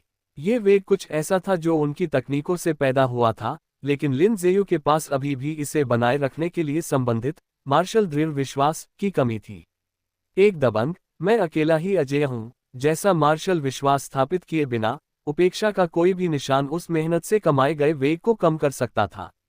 अध्याय 150 वेश परिवर्तन 1 मंद हवा पास से गुजरी। शुरुआती गर्मियां थी और पहाड़ों में रातें काफी ठंडी हो गई थी। चमकदार चांदनी जंगल पर बिखरी हुई थी और लिन ज़ेयू के कपड़े पसीने से तरबतर थे। लगातार 4 घंटों से अधिक के प्रशिक्षण के बाद उनकी ताकत कम होने लगी थी और उनके मुंह कमजोर और अस्थिर हो गए थे। हाफ हाफ लिन ज़ेयू अपनी सांसें समेटने के लिए हौंफ रहे थे, दांत भींचकर खुद को जारी रखने के लिए मजबूर कर रहे थे। 1 और घंटे के बाद उन्होंने आखिरकार अपनी सीमा को तोड़ दिया क्योंकि उनका सार, क्यूई और आत्मा एक साथ जुड़ गए। भारी सांसें लेते हुए लिन ज़ेयू रुके और अपनी आंखें बंद कर ली, अपनी सीमाओं से आगे बढ़ने से मिलने वाले उत्साह के आनंद को महसूस किया। परिश्रम का फल। नाम लिन ज़ेयू। मूल शक्ति ओरिजिन फोर्स 1। कौशल गोल्डन गूस तकनीक 9वां चरण 0%। कछुआ श्वास विधि 3रा चरण 16%। बस 9 और मूल शक्ति इकाइयां, और मैं कछुआ श्वास विधि को 3रे चरण की पूर्णता तक ला सकता हूं। मैं इसे बाफांग शहर के रास्ते में पूरा कर लूंगा। लिन ज़ेयू ने अपनी चेतना के भीतर डेटा को देखा और खुद से बुदबुदाया। पिछली बार उन्होंने मूल शक्ति की जिस अंतिम इकाई का उपयोग किया था, उसने कछुआ श्वास विधि की प्रगति को एक बार में 10% बढ़ा दिया था। इसका मतलब था कि उन्हें 100% तक पहुंचने के लिए अभी भी 9 और इकाइयों की आवश्यकता थी। आज प्राप्त इकाई को घटाने के बाद केवल 8 और इकाइयों की आवश्यकता बची थी। हर 4 दिन में एक बार अपनी सीमा तोड़ने की वर्तमान गति से 12 दिनों में 4 इकाइयां जमा करते हुए उनके पास 1 महीने के भीतर पर्याप्त शक्ति होगी। इसमें कोई शक नहीं था कि कछुआ श्वास विधि का अभ्यास करना बेहद कठिन था। लिन ज़ेयू की स्वाभाविक प्रतिभा और समझ के साथ भी इसे पूर्णता तक लाने में 10 या 20 से अधिक मूल शक्ति इकाइयां लग सकती थी। साधारण लोगों के लिए 3रे चरण में पूर्णता प्राप्त करने के लिए अत्यधिक समय की आवश्यकता होगी, कम से कम 20 से 30 साल। उन दशकों के दौरान किसी को अपनी पूरी जीवन शक्ति दैनिक रूप से कछुआ श्वास विधि को समर्पित करनी होगी और अन्य तकनीकों को पूरी तरह से छोड़ना होगा। उन मार्शल आर्टिस्टों को छोड़कर जिनकी ताकत पहले ही स्थिर हो चुकी थी, शायद ही कोई इस तरह की पद्धति पर अपना समय बर्बाद करेगा। लिन ज़ेयू ने लगभग 10 मिनट तक आराम किया क्योंकि रक्त क्यूई की धाराएं उनके शरीर में प्रवाहित हुई, जिससे उनकी सहनशक्ति जल्दी बहाल हो गई। कुछ ताकत वापस पाने के बाद वे पास के एक पेड़ की ओर चले और अपने हाथों को उस लकड़ी के बेसिन में डुबो दिया जो उन्होंने पहले से तैयार किया था। बेसिन में ब्लड नॉरिशिंग बोन फोर्टिफाइंग काढ़े की 4 सेट जड़ी बूटियों का पाउडर था। कछुआ श्वास विधि में सुधार से शारीरिक शक्ति बहुत अधिक नहीं बढ़ती थी, इसके बजाय ये शरीर को परिष्कृत करती थी, मांसपेशियों, टेंडन, त्वचा और रक्त क्यूई चयापचय पर नियंत्रण को मजबूत करती थी। इसलिए आवश्यक औषधीय शक्ति बहुत अधिक नहीं थी। हथेलियों में ठंडक का एहसास फैलते ही लिन ज़ेयू ने अपनी आंखें बंद कर ली और एक विचार भेजा। कछुआ श्वास विधि को सुधारने के लिए मूल शक्ति की 1 इकाई का उपयोग करें। एक पल में उनकी कोशिकाओं की गहराई से रहस्यमय ऊर्जा उमड़ पड़ी, जिसने बेसिन से औषधीय शक्ति खींचकर उनकी मांसपेशियों, टेंडन, त्वचा और 5 अंगों को पोषण और मजबूती दी। लिन ज़ेयू की छाती लगातार ऊपर नीचे हो रही थी। कछुआ श्वास विधि की श्वसन तकनीक के प्रत्येक चक्र के साथ उनके आंतरिक अंग मजबूत और अधिक परिष्कृत होते गए। शरीर पर, क्यूई और रक्त के प्रवाह पर, और मांसपेशियों तथा त्वचा के तनाव पर पूर्ण नियंत्रण प्राप्त करने के लिए अत्यंत मजबूत आंतरिक अंगों की आवश्यकता होती थी। उसी समय लिन ज़ेयू के मन ने एक विशेष चेतना स्थान में प्रवेश किया, जहां उन्होंने निरंतर उन्मत्त साधना शुरू की। कछुआ श्वास विधि के बारे में उनकी समझ गहरी हुई, और इसके साथ ही उनके शरीर पर उनका नियंत्रण तेजी से सुधरा। कुछ ही सांसों के बाद लिन ज़ेयू ने अपनी आंखें खोली। हफ टिल्ड। उन्होंने अशुद्ध हवा की एक लंबी सांस छोड़ी। उनका आभा मंडल शांत और दूरगामी था। परिश्रम का फल। नाम लिन ज़ेयू। मूल शक्ति 0। कौशल गोल्डन गूस तकनीक 9वां चरण 0%। कछुआ श्वास विधि 3रा चरण 26%। लिन ज़ेयू ने अपनी चेतना के भीतर डेटा पर एक नज़र डाली। कछुआ श्वास विधि 3रे चरण के 26% तक पहुंच गई थी। वे खड़े हुए और जैसे ही उनकी रक्त क्यूई फूटी, उनके नीचे की कीचड़ छिटक गई और उनका शरीर एक दागे गए तोप के गोले की तरह आगे बढ़ा। पलक झपकते ही लिन ज़ेयू 300 मीटर से अधिक दौड़ चुके थे और एक बड़े पेड़ के सामने अचानक रुक गए। हालांकि उनका पैर फिसल गया और वे लगभग उससे टकरा ही गए थे। धूम। वे मुड़े और एक बार फिर गोल्डन गूस तकनीक को सक्रिय किया, बिजली की तरह आगे बढ़े। रुकने से पहले वे 200 मीटर दौड़े। फिर उन्होंने दिशा बदली और दौड़ना जारी रखा। 1 घंटे से अधिक के अभ्यास के बाद उनकी सीधी रेखा वाली दौड़ तेजी से सटीक हो गई और अब वे अपने शरीर को पूरी तरह नियंत्रित कर सकते थे, आगे आने वाली सभी बाधाओं से बचते हुए। आकाश अब उजला होने लगा था और समय सुबह के लगभग 5 बजे का था। लिन ज़ेयू रुके और एक बार फिर अपनी चेतना के भीतर डेटा को देखा। परिश्रम का फल। नाम लिन ज़ेयू। मूल शक्ति 0। कौशल गोल्डन गूस तकनीक 9वां चरण 1%। कछुआ श्वास विधि 3रा चरण 26%। सिर्फ 1 घंटे के प्रशिक्षण में गोल्डन गूस तकनीक का 9वां चरण 1% बढ़ गया था। मेरा अनुमान सही था। कछुआ श्वास विधि में सुधार से शरीर की मांसपेशियों, टेंडन, त्वचा और रक्त क्यूई पर नियंत्रण बहुत बढ़ जाता है। हालांकि यह सीधे तौर पर गोल्डन गूस तकनीक के 9वें चरण को नहीं बढ़ाता है, लेकिन यह रक्त क्यूई बर्स्ट तकनीकों में मेरी महारत को परिष्कृत करता है। लिन ज़ेयू ने कई बार इसका परीक्षण किया और काफी संतुष्ट थे। गोल्डन गूस तकनीक के 9वें चरण की तीव्र प्रगति कछुआ श्वास विधि के सुधार की बदौलत थी, जिसने उनके सार, क्यूई और आत्मा पर उनके नियंत्रण को भी बढ़ाया था। पिछली बार जब उन्होंने कछुआ श्वास विधि को बढ़ाने के लिए मूल शक्ति का उपयोग किया था, तब उनके सार, क्यूई और आत्मा पर उनका नियंत्रण पहले ही सुधर चुका था। इस बार एक और वृद्धि के साथ उनकी गोल्डन गूस तकनीक 1% आगे बढ़ गई थी। इतना ही नहीं, बल्कि मेरी मांसपेशियों, टेंडन और त्वचा पर मेरा नियंत्रण भी बेहतर हुआ है। उनके नियंत्रण में उनके शरीर की सतह पर मांसपेशियां फड़कने और मुड़ने लगीं। यहां तक कि उनके चेहरे की त्वचा भी कांपने लगी जब उन्होंने इसे एक चौकोर जबड़े वाले रूप में बदलने की कोशिश की। लेकिन रूपांतरण पूरा होने से पहले ही उन्होंने नियंत्रण खो दिया और वापस अपने मूल चेहरे पर आ गए। उनका नियंत्रण स्तर अभी भी चेहरे की मांसपेशियों को स्वतंत्र रूप से हेरफेर करने और परिवर्तनों को लंबे समय तक बनाए रखने के लिए अपर्याप्त था। हालांकि लिन ज़ेयू का मानना था कि जैसे जैसे उनकी कछुआ श्वास विधि सुधरती जाएगी, उनके चेहरे की मांसपेशियों पर उनका नियंत्रण भी उस स्तर तक बढ़ जाएगा जहां वे अपनी मर्जी से अपना रूप बदल सकेंगे। तब तक वे अपनी विशेषताओं को बदलने और दूसरे व्यक्ति के रूप में खुद को छिपाने में सक्षम होंगे।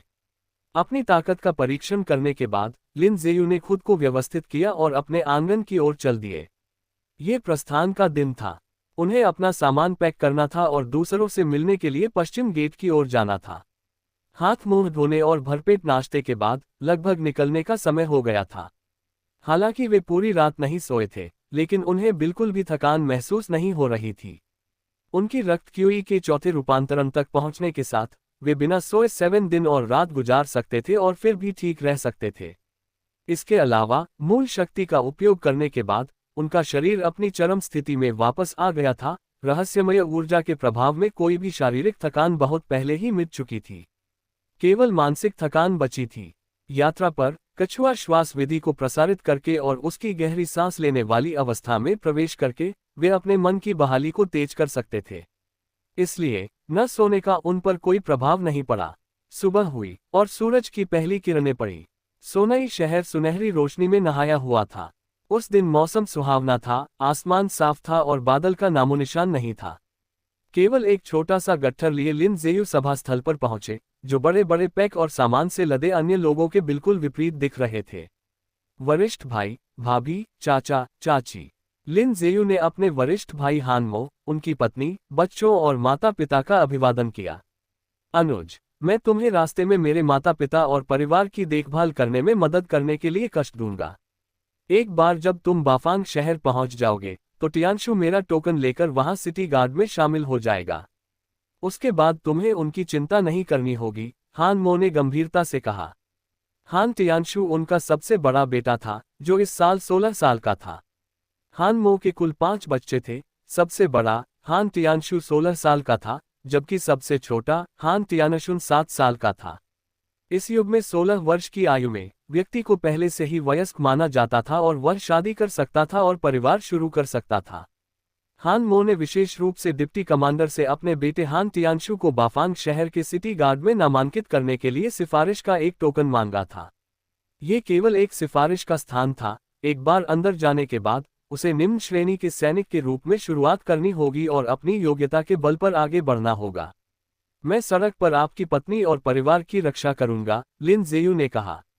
वे झिझके, फिर आगे बोले, वरिष्ठ भाई, मेरे पास एक टॉक्सिकोलॉजी कोडेक्स है जो विषैली कलाओं को दर्ज करता है।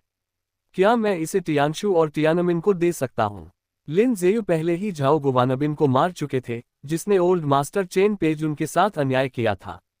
उन्होंने टॉक्सिकोलॉजी कोडेक्स को विरासत में लेने के लिए एक उत्तराधिकारी खोजने का वादा भी किया था।